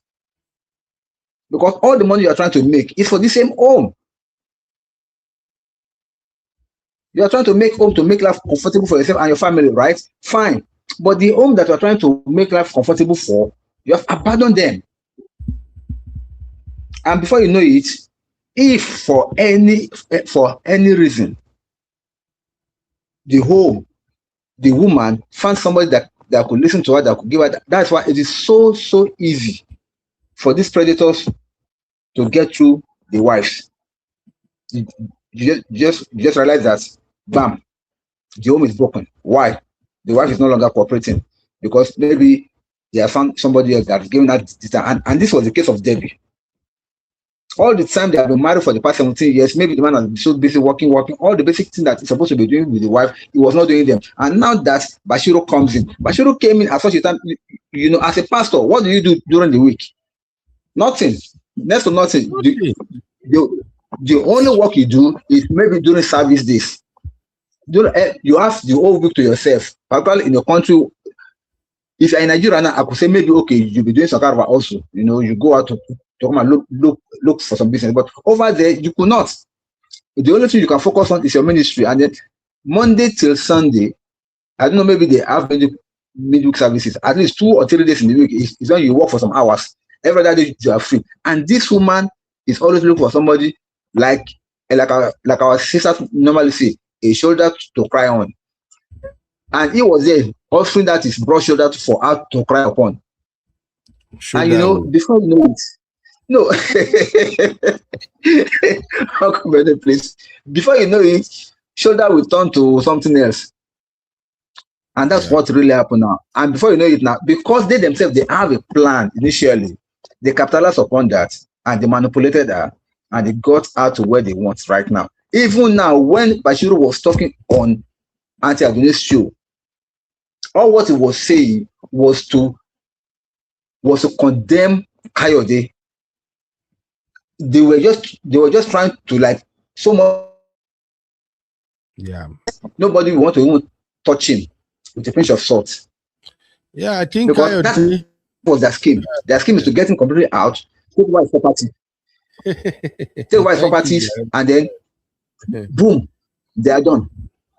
Now, I'm glad you mentioned that takeover of properties. Hey, my Sissy, what's up, sis? This is Debbie was having an emotional affair with her pastor. Sissy, don't start. Now, talking about taking over of property and things like that, I will say this. I know many of our Christian brothers and sisters will not like this, but I will say it. Hopefully, it will help some people one day. From what I've learned so far, when it comes to Nigerian pastors, especially your Father Gio, Mama Gio, establishing churches in America, I won't talk about Canada or UK, I'm not there. 8 out of 10 people who partner with Nigerian pastors to establish churches in this US, they all regretted it. Let me say it again. 8 out of every 10 Nigerians that partner with your father, mama, daddy, Gio in Nigeria to start church here in America, they regretted it. I won't mention church's name. Many of your big churches in Nigeria will get big name, where they spread. Many of them are in court with some pastors or some founders of the same church here in the US. In case you don't know, many of those churches, those Nigerian brand churches, so those churches where they're popular for Nigeria, when they can replicate here in the US, they are operating like franchise. If you know about business, you go know about franchise. Many of them, some of them will be say that some men who don't do this US work, make their money, now then go find land to start church. After they don't build finish, some of those big churches in Nigeria, they won't come collect the property here. Some of those pastors are super smart. They go carry them and go court. I just wanted to like put that out there for those who might, because there are still so many Nigerian men that will become Mr. Kayode tomorrow. They don't take Christianity, religion. What if it for many Nigerians? Many, I don't know what it is. Ask women, maybe men no go tell you now. Ask some women where any woman where you know say your husband now pastor for many of those popular churches. If you are close to that woman, tell her, make she tell you where they go on. I'm saying that for you to know that it's not anytime somebody comes from Nigeria and say, oh, we are from Glory Mighty House Service Nigeria. Pastor, Dr. Reverend, so is our Oga. We have seen a vision. In that vision, the Lord said, your head is where we want to build the next church. And you embrace and pam. Auntie, if your husband embrace, remember what I'm telling you now, make sure you follow your husband back to back. If your husband take una money, go buy land under one church name. That church will come claim that land later. Go and ask. Go and ask. Many are fighting the battle of their lives. That is why when you go, when you drive around some area, you will see some popular church name, some popular Nigerian church name. You go there in front of a big building. Next year, by the time you call, you see they don't change the name. Now, because you're so-called Papa Gio for Nigeria, then once we do them, collect that land, collect property new. The pastor don't carry them, go court or something. Now he say their agreement, it don't scatter. Now he made them change the church name new. If you look at some church logos, some of your popular Nigerian churches logo, where you know for Nigeria, when you see them for US, look very, very well. Just look at the logo very well. You will notice some changes in that logo. From far, the logo go look like the regular Nigerian church logo where you know. When you get closer and you look, you will spot the difference. Say they don't change some part of the logo. Church business now, wow. So please, auntie, if your husband is one of those pastor drunk husband, one of those people who won't get relevance by association with some of this your papa father Gio in Nigeria, auntie, remember your children. No, remember this video. Tell your husband, say one crazy guy for YouTube. You don't talk this, you know, baby, masheo. They will take your husband property. He get one where be say that's why he followed the start church as a pastor. He was doing well. Everything when they buy, they prevail on him that all those things must be under the church's name. The day when they won't pursue the pastor cannot take nothing away. in a church that he has labored for close to 10 years. They prevailed on him. So when you hear them, we have a branch in California, we have a branch in now partnership is business. Auntie, if your husband, they pursue them, they run after them, make you open your own eyes. May you not come abroad, walk and lost everything because of religion blindness. I'm praying for Sister Debbie, wherever she is. I don't know her, but I can tell she's under a powerful spell right now. And I believe she will be regretting it now. Of course, you've heard, according to Bashiru, that she says she's looking for bloggers. She has called her the freeze. She has called this. Why is she so desperate to put a story out there? Why is Debbie so desperate that I have to tell my side of the story? It's because they want to change narratives. No, and let me tell you one thing you may not even know again about many of these Nigerian so-called pastors, the way they operate. Once they won't finish you not go hear anything from their mouth directly. They walk through proxies. Coming back to, because I want to round up now. You see this point where I highlight here? Where is Pastor Chris in all of this? Have you heard anything from Pastor Chris? Is the guy not carrying on as if nothing is happening? In all of the destruction that is going on in Kayode's life now, did he say anything? Do you hear him address anything at all? That is how they move. To them, your household is none of their business. To them, your peace of mind has nothing to do with them. To them, they don't give an F. They are only after what they can gain. In all of this now, Pastor Chris, you not say nothing. Debbie is fighting this battle all alone now. Mr. Kayode is squatting now. Do you know what it means for a man who has been sleeping in his house? He goes to bed when he wants to go to bed, eat what he wants. Do you know the sense of accomplishment it gives a man to go out, and when you are coming back, you know you are coming back to your house? Now, all of a sudden, he is squatting. And again, in this abroad, this is the last place you want to have any allegation or accusation of DV. No be abroad. This is not Nigeria. Now, Nigeria, you feel slap woman face, do anything, and you know affect you. In abroad, once your case enter police, say you assault somebody, you beat somebody, it go show up for record. All the places that you can work will become limited. Now, Mr. Kayode is now squatting. The family members that he has cut off, the people he no longer speak to, he no longer talk to, they are now the people he's squatting in their house.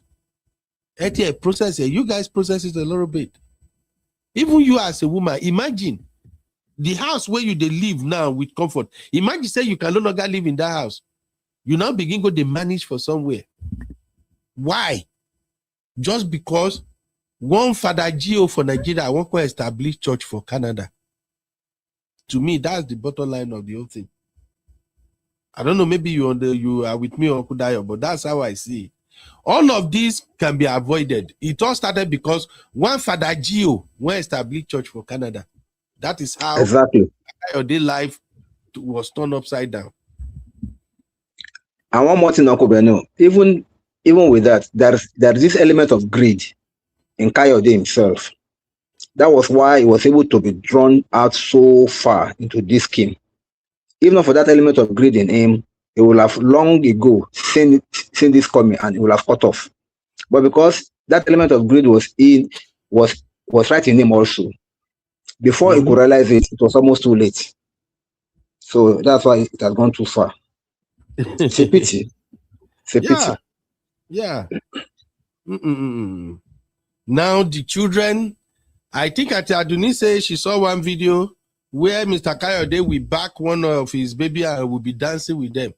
Now that is gone forever. Mr. Kayode and his wife, they may be having their issues.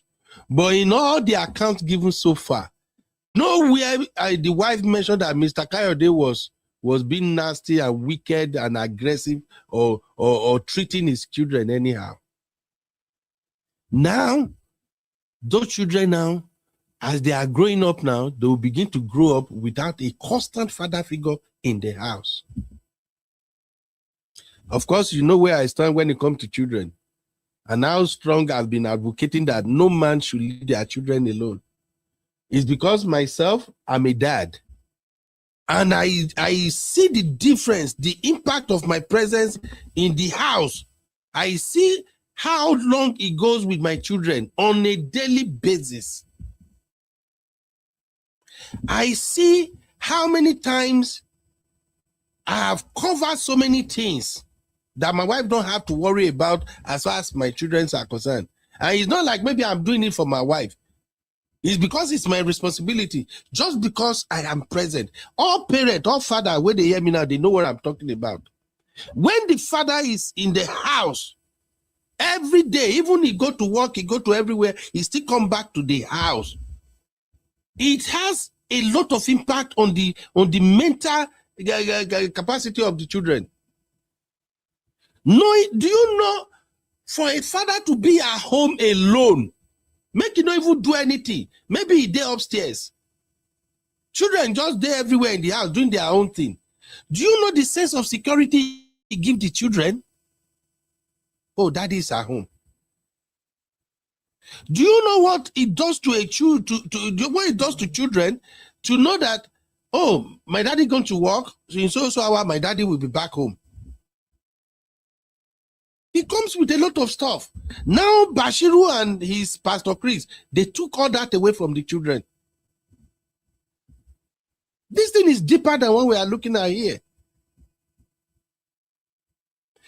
Now conversation is beginning to swell around, oh, they have to sell the house, they have to do this. By the time they sold that house, or sell it rather, by the time they sell that house, do you know how that will affect the children? Parents here, people like Uncle Dayo and Uncle Patrick, all my big uncle and sisters here that lives in a house, you will understand what I'm talking about now. Do you know what it means for children when they have bigger space to thrive? By the time they sell that house now, is it this same Debbie that cannot hold on to a job now? Now you want to provide another bigger house for the children? No. They will shrink all of them into apartments. Do you know what it means to live in an apartment abroad? That one is a story for another day. That's why I keep praying for everybody that even though we know say buy house in America na gbese, but I'm still praying that everybody will be able to at least have that freedom to have more space so that you come up for apartment. You will live in some apartment, it go be like say you are living with enemy. Now, children, why don't they live for big house now? Because of, say, one pastor, one Grace Church for Canada. Those children, they will move them to apartment. The father is no longer present. Maybe at the end of the day now, father only get to see them maybe 2 or 3 days in a week. They will be spending more time with mama. Now Debbie herself that think that, oh, I am free. I'm free from abuse. Because I hear Bashiru preaching. It's a narcissistic. Do you know when a woman is abused? It's abuse. I just smile. This Bashiru. You are one of those people who came from Nigeria and think you are smarter than people living abroad. That Debbie, by the time Debbie begin, after they sell the house, Debbie begin live without her husband. Now she go no say, na meat way strong. Now that they call Nama. Not be this abroad. So, bros, please don't let your case be like what Mr. Kayode is passing through now. If Mr. Kayode have spent more time with his wife, if the wife is so comfortable, if your wife is so comfortable that she can come to you at any time, do whatever she wants, she can become a girl again around you without fear or anything. A Bashiru will just be a non-entity where they be they new. The gap where they between Mr. Kayode and his wife, now he make the Bashiru they feel like saying they important too. You can see if you are familiar with how Nigerian pastors move, especially the fake ones, they get ego. The way they walk, the way they do, they get ego. Sometimes I just look at some of them like, what the heck? Who you be? Beside preaching, what else can you do? But person where they chop free money, what do you want to make it do? So Bashiru came over now, live free, chop free. Bashiru don't have no reason to enter code. Have you seen there snow in Canada? My friend was driving from, not be Toronto. He get this other popular state or province for Canada. It's very, very popular, just like Toronto, but not be Toronto. My friend was driving from there to another side. He said now about 4 hours drive. He made video. When I see snow for the roadway in the drive, I'm like, Jesus, is this how you guys live in Canada? Bashiru de Canada, he don't have any reason to enter snow. Vakua, thank you, Ashley. Vakua or something. Man, I know this. I know this have been pronounced there as city. But my friend was driving from there to another city. He showed me the video. I'm like, Jesus. And you are going to drive on this road for 4 hours? He said, Ben, Chebo Oshisha, my video. Me with a con they talk. I say, geez. Is this how you people really live? If someone else, I not go believe. But my friend, he drove for almost 2 hours. And they see the road, I'm like, people really live in Canada like this. But here is Bashiru. No reason to go out inside snow. Why Bashiru not go get enough time to begin put words into their head? Shep say we go enter that kind of cold and snow, go walk, come back. Where be say as you they come back, now to drink hot coffee or drink ogogoro, chop, food one side. Now you go they think. Now you won't get that say you won't begin to talk, put for another man white head. So please, brothers, my own advice is this simple. Don't you ever allow a man to live under your roof in America or Canada or UK for 2 months without a job. You will blame yourself at the end of the day. A word they said is enough for a wise. It go sound like, say, this Ben wicked. I'm simply sharing with you my own policy. And by grace of Almighty God, I think I've helped about 6 people in this abroad who don't live with me. They all know. If you are coming to live with me, I usually tell my wife, one time when as soon as I started keeping extra vehicle, my wife was like, babe, why do you always keep extra vehicle? You're just paying insurance money. I say, babe, you're not going to understand. First, we are family, we are a family. We can't just run on 2 vehicles. We need 1 extra vehicle so that if one vehicle breaks down, we can pick another one. 2, in case anybody come visit us, I no want stress. Make motor day where that person go use. So people who don't live with me for this abroad, they know. About 6 of them now. Once you come, the first thing they ask them before they come first, say, do you know how to drive? If you tell me, say you don't know how to drive, I swear to God, I go tell you, say I know if you help you. Because even you coming from Nigeria to abroad and you don't know how to drive, you are already a problem to whoever hosts you. I don't know, maybe my sisters that live abroad, they can testify to you guys. Because like if you live in places like Texas, where I live in Texas, for instance, we don't get public transport. Now drive, everybody they drive. So if you come from Nigeria to abroad and you can't drive, you are already a liability for the fact that you can't drive. Because now, when you even find work, we have to be the one to be taking you to the work, taking you on top waiting now. When me I still they deal with my own wahala, I never free. So if you can drive, I can accommodate you. Number 2, don't ever accommodate those people that come from Nigeria with big ego.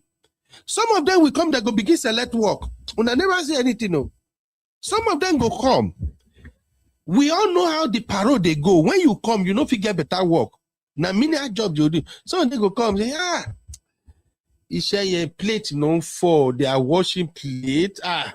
You know, I'm a bank manager in Nigeria now. Bao mashimalo for plate. For me, once I hear you talking like that, I don't the arranger, I want to kick you out be that. I not said, I'm from the street.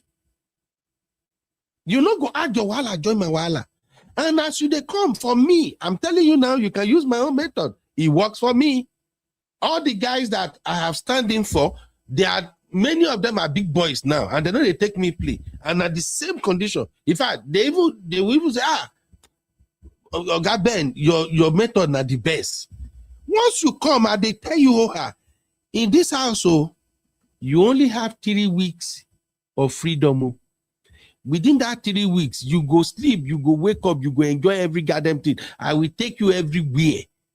We will go do faji. Me, I dey drink at times. So if you sabi drink, you're welcome me.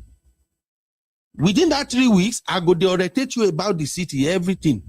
I'll come tell you after 3 weeks, if you don't have a job, no place for you. And I'm not collecting rent from you. The reason I'm not collecting rent or anything from you is because at the end of 2nd month, by 3rd month, you are moving to your place. Nothing anybody fit tell me. You are moving to your place. If you go be roommate, go be roommate. This is abroad, no time for nonsense. Not to now talk of say somebody go can say, I'm a pastor. You go carry your pastor from Nigeria, you go drop at one place, you go roll off your sleeve. If Mr. Kayode have made Bashiru to enter snow, to go wash plate, or go they pack snow, you know, say for Canada, I don't see, I don't know how I do that thing. Every morning when I take shovel, they remove snow for motorcycle. They say some people they do and they pay them. I don't know, those in Canada, let me know, maybe it's true. How do they call it? Shovel, snow shovel or something. All of them for Canada, they get one big shovel like that where they carry snow. If to say as Bashiru come, Mr. Kayode make sure say Bashiru carry that big shovel. He go the shovel snow every morning. Bashiru no go get freedom to say they even talk to Debbie. By the time when he come back, in blockhouse go down there frozen. In prick self no go fit stand up. If he enter that basement where they're saying they live, you know, if you come out of that, ask people now. That's why I said, where we they live for abroad. Now, we they make people where they come from Nigeria, they think say life day easy here. We know they tell them the truth at times. You go here, Oba. If Co don't hold Bashiru, if Co really you don't try American Co before. I won't call like or I've been the ice, then you won't try. We here for Austin, the ice with the get usually between January and February. We must get 1 week where we say ice. Your espresso like this, na ice, now you go the ice. You go there like 2 or 3 days for Austin here.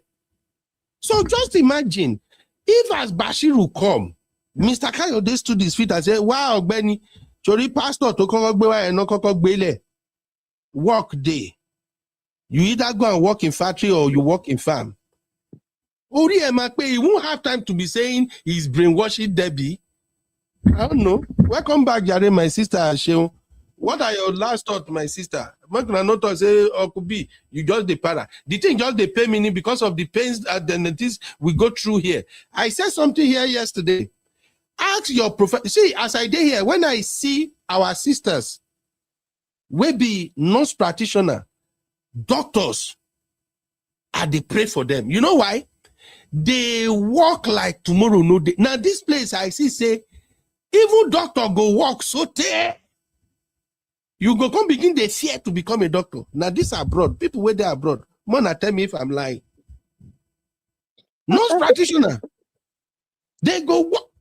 I'm ask RB, ask CC that they do tech work, that they do work from home. I have a friend who is in IT too. He's working from home. One day I go meet this guy for house. He was working on the system. He be like madman. That's why he handed it. Oh Ben, I have something in the fridge. Now so they do. I ask him, Emeka. Even IT you did, they say when they chop money. Which one you they sweat behind computer? Now they say, he said, Ben, he said, I'm not going to understand. He said somebody there for the system right there with them, where they monitor what thing they do. I say, hey? Me, I think say if you work from home, you balance, you put hot tea for one side, you just they click one thing, just they. It's not easy. Man, we never even talk of we will be nurse. We will be nurse that go and say, nurse get money. If you know, if you know what we they pass through for this abroad. 91 person go say come from Nigeria, you be pastor. Well, what be pastor and like walo shishe? My sister, Sheun, no very jare. Let me add one or two things. May I just round up? I think with everything you've said, it's very cogent, and you've nailed a lot of things, especially men prioritizing their family and making sure that they don't leave the room open for violation. So, not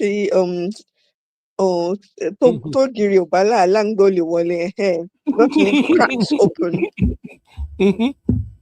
for the enemy to come in, because as much as we're all chasing money is good. It gives us comfort, but we should know what is number one: your wife, your kids, your family. Once that bond is there, once that is solid, then every other thing will fall into place. And no matter how greedy a goat is coming from Nigeria, they won't be able to, if they know that there's no way. These people know what they're doing. They've got it screwed together.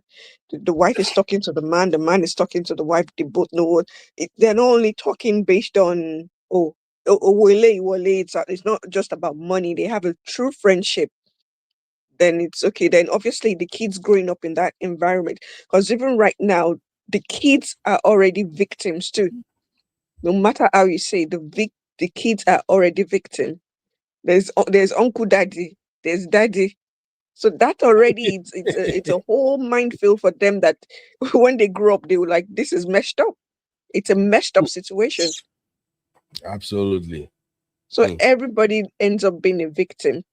And at the end of the day, when it comes to the family, the man is supposed to be there. So that box stops with Mr. Kayode. That's my only issue with him. Like, that box stops. He chased money so much. He lost sight. It's crazy. Everybody should just learn from this. Life in abroad is not easy. And for family men, please don't jeopardize your family because you want to help people. Don't look at me, say, Ben, you are a bad guy, your advice. I'm just being sincere with you. Your family come first. For me, it's a simple principle. Your wife, your children comes first. You can help as many people as possible, but don't help people to a point that it will now destroy your home. For waiting. For kingdom of God? Kingdom of God that pastors are already enjoying here on earth? Now, is it worth it for you to destroy your home, destroy everything? No, please. No. Emma Binu, Uncle Dayo, make una no verse. Now, because we did this abroad here, with the year with the Instagram photo and Facebook photo, no go just let una know, say, alarm, they tear people at times. It's not easy. Men, love your wife. Be open to your wife.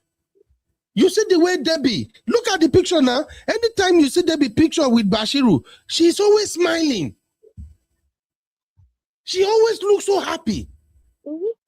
And that is why I said there could be possibility that they are not even having anything together. You know, she gave him one thing she was missing the most: a companion. Exactly. She had a husband, but she didn't have a companion. Exactly. That alone, if that's just one thing that she feels is missing in her life, and it's like a puzzle, like a jigsaw, and someone just fit it right in, she's been made whole. Please, my brothers, I know we can drag this anyhow it be, but please, it will always come back to us. Stop looking at your wives as if they are strangers. Stop looking at your wife as if they are below you. Start looking at them as your best buddy.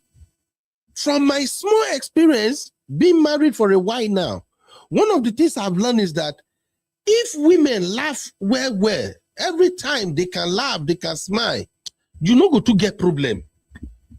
Mostly no be money. I am not rich, but I enjoy some peace. And I'm just telling you now, don't look at your wife like, I don't know. Some men come back home, you carry nose up like hippopotamus when they take gun remove his nose. See what happen, bros. Start looking at your wife as your friend, your gist partner. Make una gossip. Make sure she laughs. There is no way Bashiru can come and then your wife will now be smiling on another. Look at my screen now. Look at Debbie there. All the 4 pictures were there. Look at that. You will see that smile where they come from. What are you doing, bro? 70. Please make your wife your friend. Any man where they watch now, if you don't know how to make your wife your friend, I don't mind. I can do 1 week series to teach you how to convert your wife to your friend, and you will notice the changes. Even though this I'm under financial pressure, you won't be under. From what I know from my own small experience, when women are happy, they manage whatever you can afford. Mm-hmm. I don't know, Sister Shehu, maybe I'm exaggerating. No, you're not exaggerating. We will move mountains for you. I'm just telling you from my own experience. Sometimes, you know, when we hustle like this, hustlers like me, we understand it. Sometimes we go pay our money for some business. Alarm go tear, money go disappear, we go broke. But I have never stressed one day, even here in abroad. Because so far I know say my madam, they get money. No, I don't care. Because it's not even difficult for her to help when it's time to help. My own thing is just, in fact, for me, if I want to do 1 series, I will do 1 week series on how to make your woman your best friend and how you can ensure that she's laughing and your life will turn around. For me, I make it a point. My wife must laugh. Even when we have issue or anything, I must make sure you laugh, because I know say there is no way laughter go there inside your belly. Anger go stay exist side by side. No.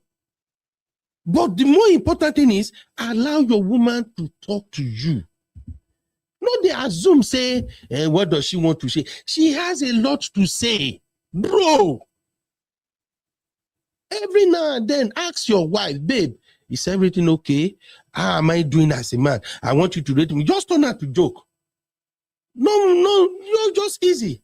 Hey, babe, how far now? Okay. Hey, if you be my teacher right now, if they say me you rate my performance as husband, how will you rate me from 0 to 10? Like play. And if your wife tells you, say, you okay? If I say make I rate you now, 3 I go give you. Bro, don't take it the negative way. That is she communicating something very important to you. Like play, just ask her, babe, you go rate me 3 out of 10. Now, so I come bad, Rich. Okay. What be the things where make you think say that 3 over 10? What I know they do? Just tell me. Let's see, maybe I feel improve. Let her talk. We don't want to walk, and then lost everything within a twinkle of an eye. The pressure is too much. Too much is required from us as a man, that you will now have time to now be living under the same roof with your wife, and you can't play. She's now looking for a shoulder to cry on. Ask yourself this question, my brother. If in the last 6 months, your wife have not come to you to discuss 1 or 2 important issues with you, bro, your marriage is the shake. Your marriage they shake. Your wife know they call you say, this thing I'm dealing with at work, I don't even know. My supervisor, I don't know why my supervisor is doing this. Or maybe in Nigeria, it could be anything, or maybe even between her and her friends. If she can't share with you, and check yourself. If your wife cannot share with you, it might mean that you yourself, you are not sharing with your wife. Because some people now go take on a hand, destroy with anything we wanna get. If you know say this woman where you marry, you cannot share with her, you cannot discuss with her. Why did you marry her in the first place? Please, this thing is big. I pray for Mr. Kayode. I pray for Debbie. Bashiru, you go jam your own. In their history, they say that's all you don't do and since, but one day you go do and with person will go really show you Pepe. Please, everybody, just learn from this. So, Uncle Dio, if I final take, then Sister she'll make I just come here. Man, I never say I they ran today. This is just how I just feel about all of this mess. Uncle Beno. Yes, sir.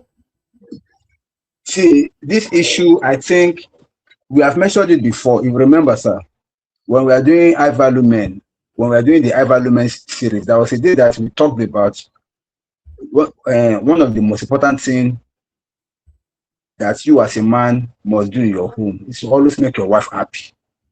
Mm-hmm. If you remember, we've done that series under the series of high value men. But I would be happy also if we can use this opportunity also to let some men know how important their relationship with their spouse is. No matter what, it should come first. Your home, your family come first. And your success as a man is determined by how happy your wife is. I will repeat that. Your success as a man is determined by how happy your wife is. Mm-hmm. No matter the money you make as a man, no matter how wealthy, how rich, how comfortable you are, if your wife is not happy, your success is just a mirage.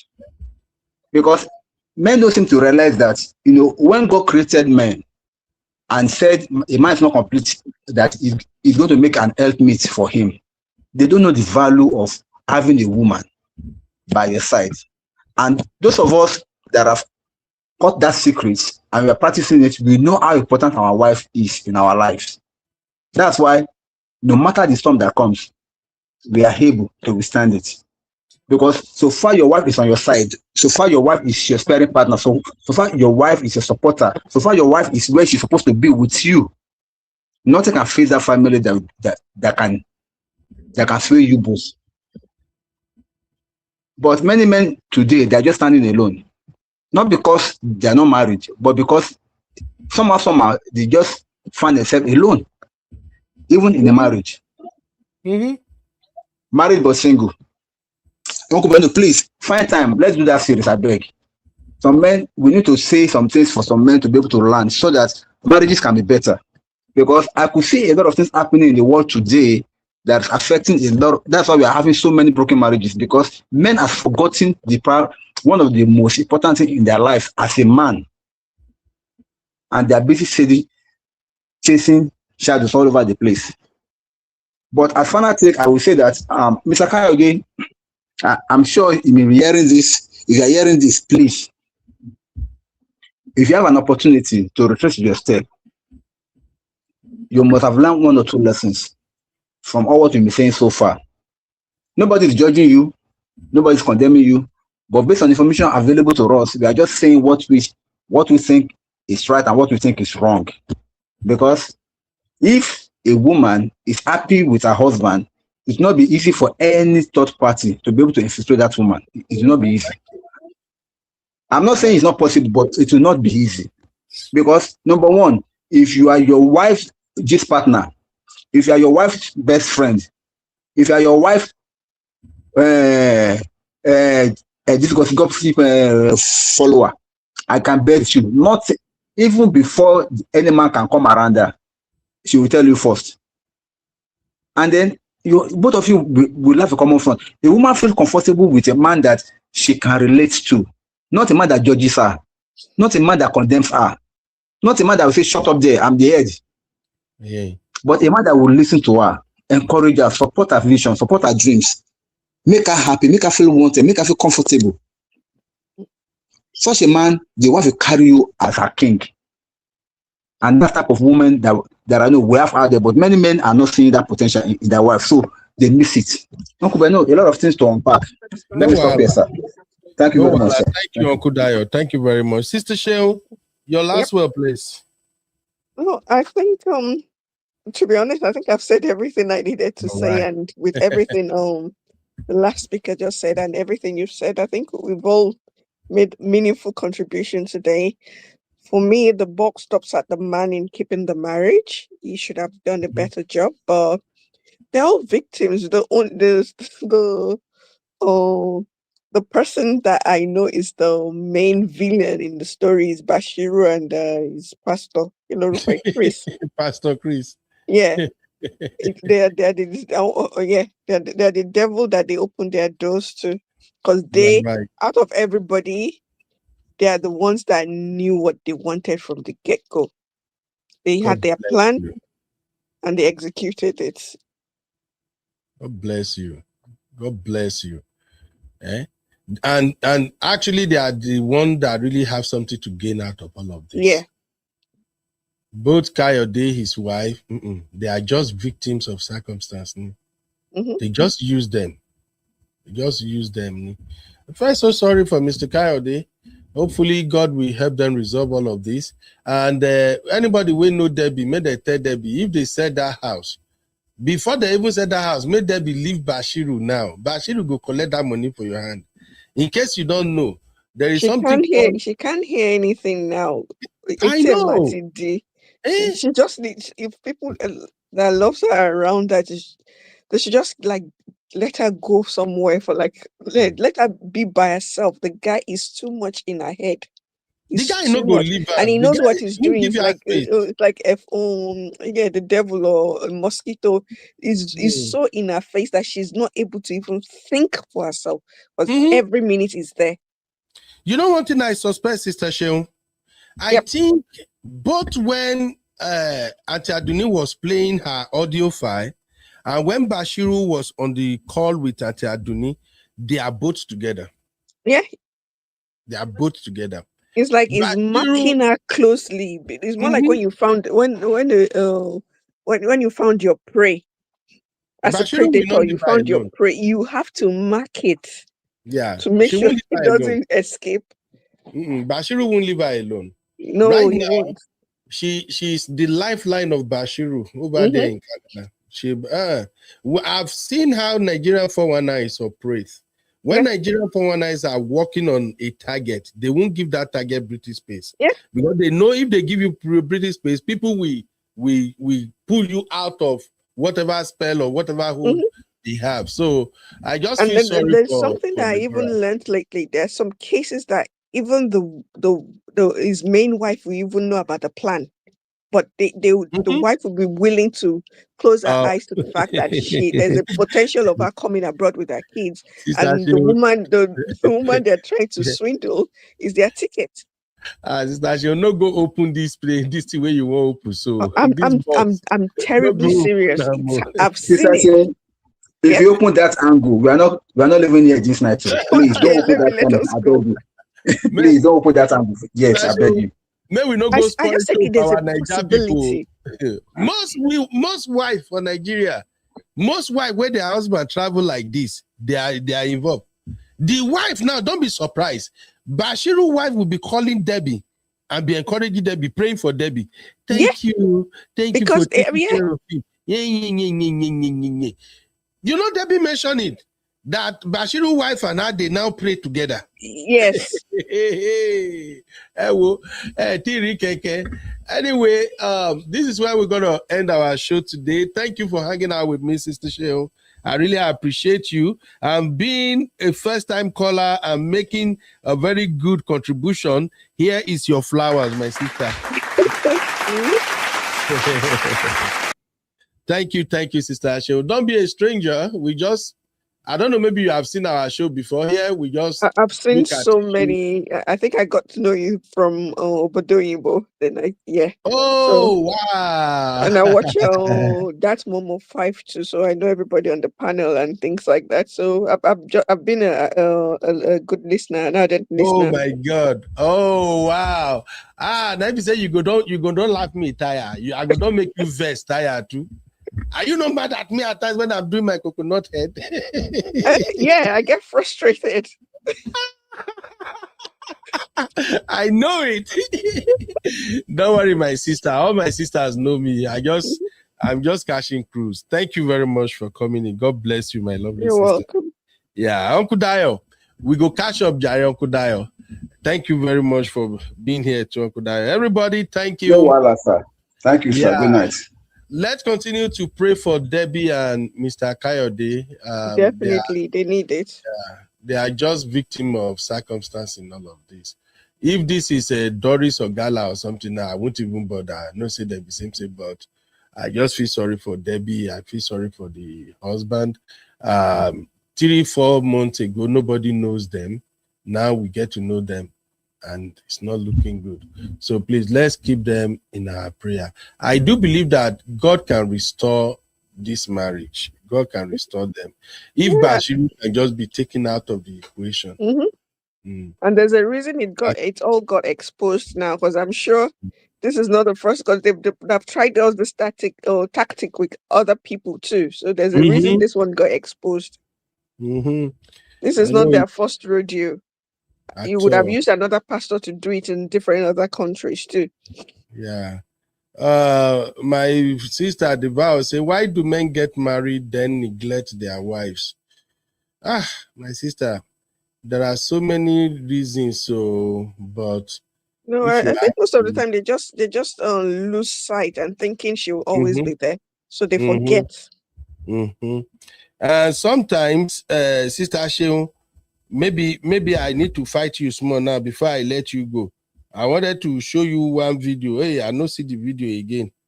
I was laughing. I think Sister Sue shared that video last night in our backstage. And I watched the video. I was laughing. And that video fits into what we're talking about here. I just wait. I'm trying to find it. I'm on our backstage now. Sister Sue shared. This is it. So, in case you are wondering why sometimes, to answer your question, why do men get married then neglect their wives? This is not a perfect scenario, but let me just show you an example of why. So the video I'm about to show you, this is a wife just coming back from work, and the husband was already waiting for her. See what happened. This is your show is back. Welcome back. Peju, can you put that wig back? Peju, put that wig back on your head. Why?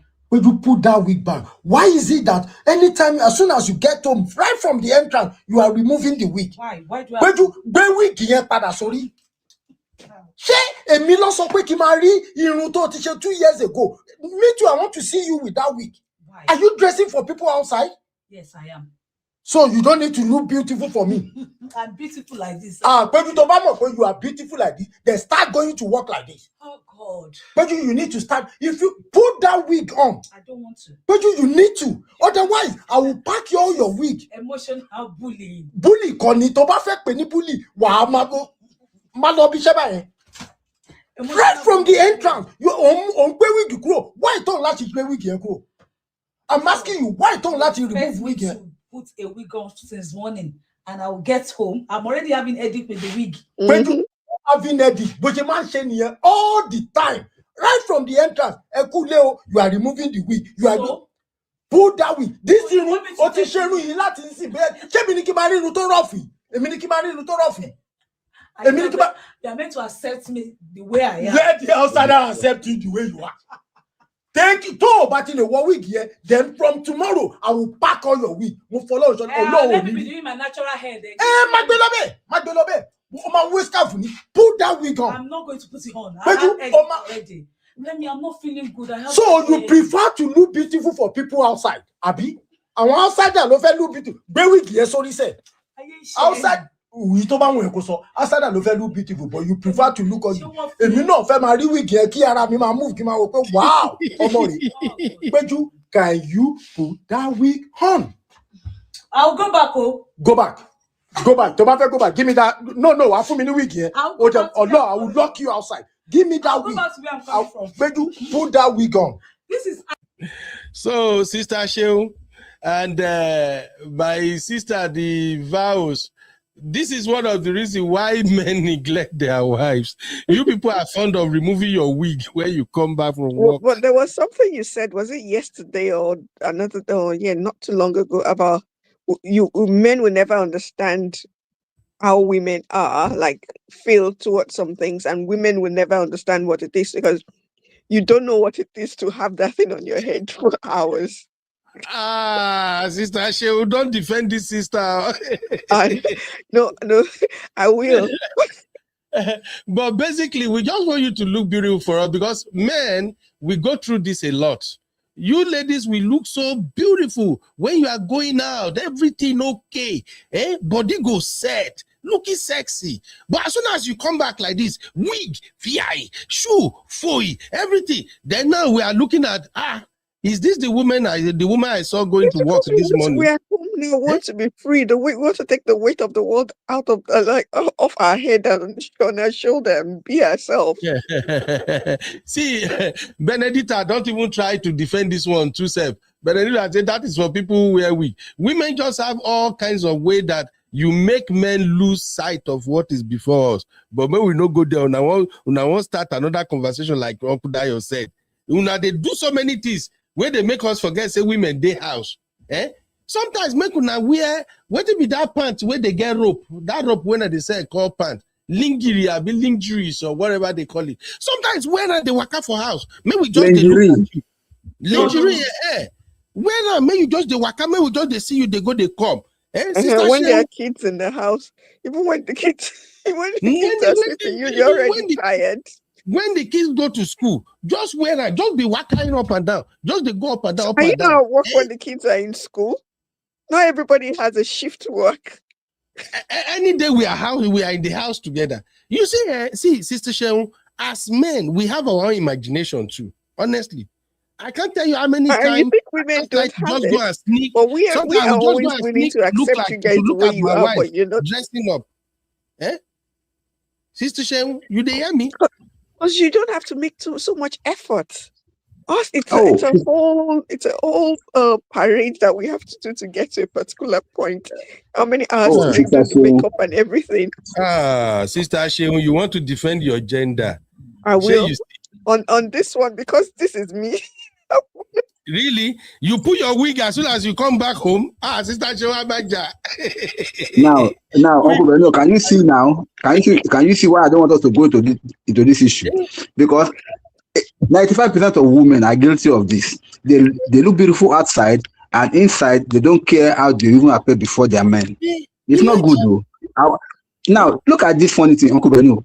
When we were dating, when we were doing courtship, you appear before us very, very neat, clean, wigs, everything, looking so. The moment you enter house, finish, everything goes. It's different. When you're dating, you're only going to get to see each other for few hours in a day. And I'm traveling from one end to the other. I'm leaving my house to come to yours. You're leaving yours to come to mine. So that's different. But we're in the same. During courtship, men wake up every to day. your house. Even during courtship, even when I come to your house, you are in your best attire. You are putting on your wigs. You are looking beautiful. Even when you come to my house too to spend the night, you will still put it on. Only maybe when you want to sleep, and then the moment you want to go, you still look beautiful for me. But once it's in the marriage, oh boy, this is what will happen. It's not that it doesn't happen, but it's not going to be as like everyday thing. That's impossible. Come on, that's a big ask. But at least, Sister Show, you understand what we are talking about now, I right? do understand, but it's a big. If you guys still understand what it is to have your wig on your head for 24/7, you would. And even if we forget wig now, sis, there is something your gender used to do again that only God will forgive you people. When you go out, the moment you open the out door and the front door and you are coming out, your step changes. The way women walk, there is a way they walk, you will see the backside will be shaking somehow, the rhythm will be flowing. But once they are inside the house, we don't see that catwalk again. Why? No. It's not like that because you're home now. You want to be relaxed. Your muscles, everything. Do you know the mind field it takes to, especially when you're in a European or white environment? You're going into a mind field. You're now this black person with so much, like, you have to make sure you're prim and proper. You're well spoken. You're articulate, you're doing everything just to make sure you're fit into the system to get what you need to. It's like a mask that you have to wear every day. So when you come home, you just want to be you. And who else you want to be you with, but rather than your partner? But we want it at home too. Sometimes just wear heel inside the house when you are cooking. Just because there is a way heel make women walk too. Just wear heel, be walking up and down. Please. I can't even wear heels to save my life. Blood of Zachariah. Sister Shehu, you are a bad sister. Can't they go? You say I can wear heel to save my life. When you wear heel, there is a way the heel push the yash up. And then there's a way women walk with the heel, like you will see their like they are tiptoeing. You make them sexy. Uncle Benu, Yes, we are sir. going to another show already. We are going to another show already. Maybe they This go, issue of sister, Brexit, we are going to another show already. see wahala now. But this is a very serious matter, sister. Make una think about them. We want you to be sexy for us too, okay? Sometimes do what be that dance when they did that. Sometimes do pole dance for us in the room. Pole dance. Uncle Ben, pole dance? Yeah. Then you must have pole in your room. You must have pole in your room. They can demonstrate without pole. Sometimes just because twerk you for dance us in with the pole room. with the high heels. You wear Uncle Dayo, you got that one you bone shade. Now what do you they do when they take collect Nigeria women husband be that? Or you born black American ladies, they will do anything. We're gonna make their husband see say they look sexy. But our own sister not lie. Once you give them that ring like this, thereby, if they can't drop 1 or 2 children like this, you are in trouble. You go follow them, go party, you will begin look at your wife, say, oh my You're God.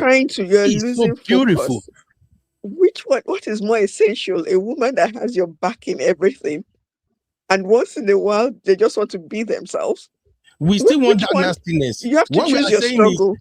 You what we are have to saying choose is your we want struggle. some nastiness You too. We want some can have your nastiness. pole dance and the Americanized Sister and Shim, everything, and they'll show you shaky. Sister Shim, can I benefit you? Can I Yeah. benefit you? Some men want their wife sometimes to put on their G-strings. Come and give them lap dance. Come and twerk on them in the room. Fine, it's Put on the fantasy. music, Then that music. of course, if that's your fantasy, you discuss it with your wife. That will happen. That might happen or will happen, but it's not something you find every day. Of course, it may not be an yeah. everyday thing, but some men want that once in a while to make them feel important also, okay? Okay. Uncle Dayo, make us feel important. That effort you put in when you are going out, put in that effort for us. Sometimes just come inside the house, wind the ways, just pretend that we know they're there. Say that your office people there, so that we can admire. He run me as soon as you now come like this. Hey, women. Jesus. Anyway, thank you, Sister Shehu. I hope we get to hear from you again. And then, Uncle Dayo, let's see if we can do that series because it's very, very important. We talk to our brothers again. We have to talk to them about how to make their wife their best friend, their party. Many women are actually lonely in their marriages, and we can't deny that. A lot of women are lonely, but I think our brotherhood, they really don't understand the concept of that loneliness. So maybe if we talk about it, we get it. And in the case they don't know, if you are not talking frequently with your wife, you are not laughing together, you are not doing things together, your wife is already being bored and lonely in that marriage. Children can be overwhelming. There are ways that I witnessed in my own house myself. There are times that my kids will literally run my wife over with what they needed. We will prepare for school, make sure their clothes are ready, make sure this one is women will just be running around the clock. So sometimes they need you to help them distress. And how do you do that? By being available and being involved and being present around them. Taking off their wigs. Oh, no. Sister Shehu, don't start. Maybe they go. Sister Shehu no go let us leave here. Thank you, everybody. I'll see you in the next one. Sister Shehu. Okay. Okay, no wahala. Bye, everybody. Oh, my God.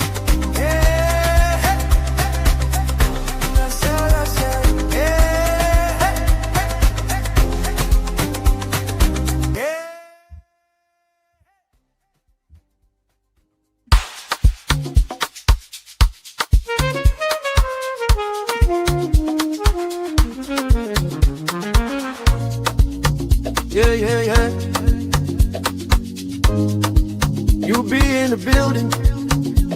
Hey, vibe with Uncle Bino. Let's go. Now happy hour things, you know. Hang out with you, babe. It's our vibe tonight. Hey, laugh and learn. We're shining bright. Oh yeah, you be stories, life lessons time. On the Uncle Benno show, everything feels right. From the streets to the world, we talk real talk. Vibes on the beat, make the whole place rock. Happy hour flow with smiles non-stop. Sip and chill with you, be the energy on top. You be stories, dropping them every day. Wisdom for life, the African way. From the grind to the glory, hear what we say. Tune in now, don't delay. Hang out with you, be it's a vibe tonight. Hey, laugh and learn, we're shining bright. Oh yeah, you be stories, life lessons time. Hey, on the Uncle Benno show, everything feels right. Join the sister circle. Oh, what a scene. CC Inca, honey baby, and I be so clean. Talk love, talk life, talk dream supreme. Empowerment vibes, like a royal queen team. All of Sunday school when the beat gets low. Yeah, a moment of reflection, let the spirit flow. Men of God speaking wisdom, you should know. Faith and vibes on the Uncle Benno show. Hang out with you, be come catch that light. Oh yeah, you be stories, keep your heart so bright. Yeah, join the sister circle, feel that fire. Oh yeah, Sunday school for your soul so right. You be nation, we rise together.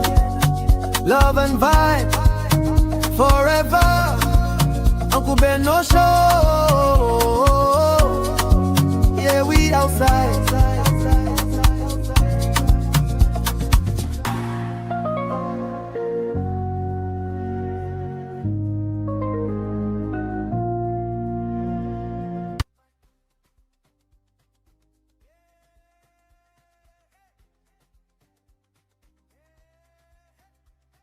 Welcome to UB Reactions, the place where we keep it real. Today, we've got some hot topics, so let's jump right in.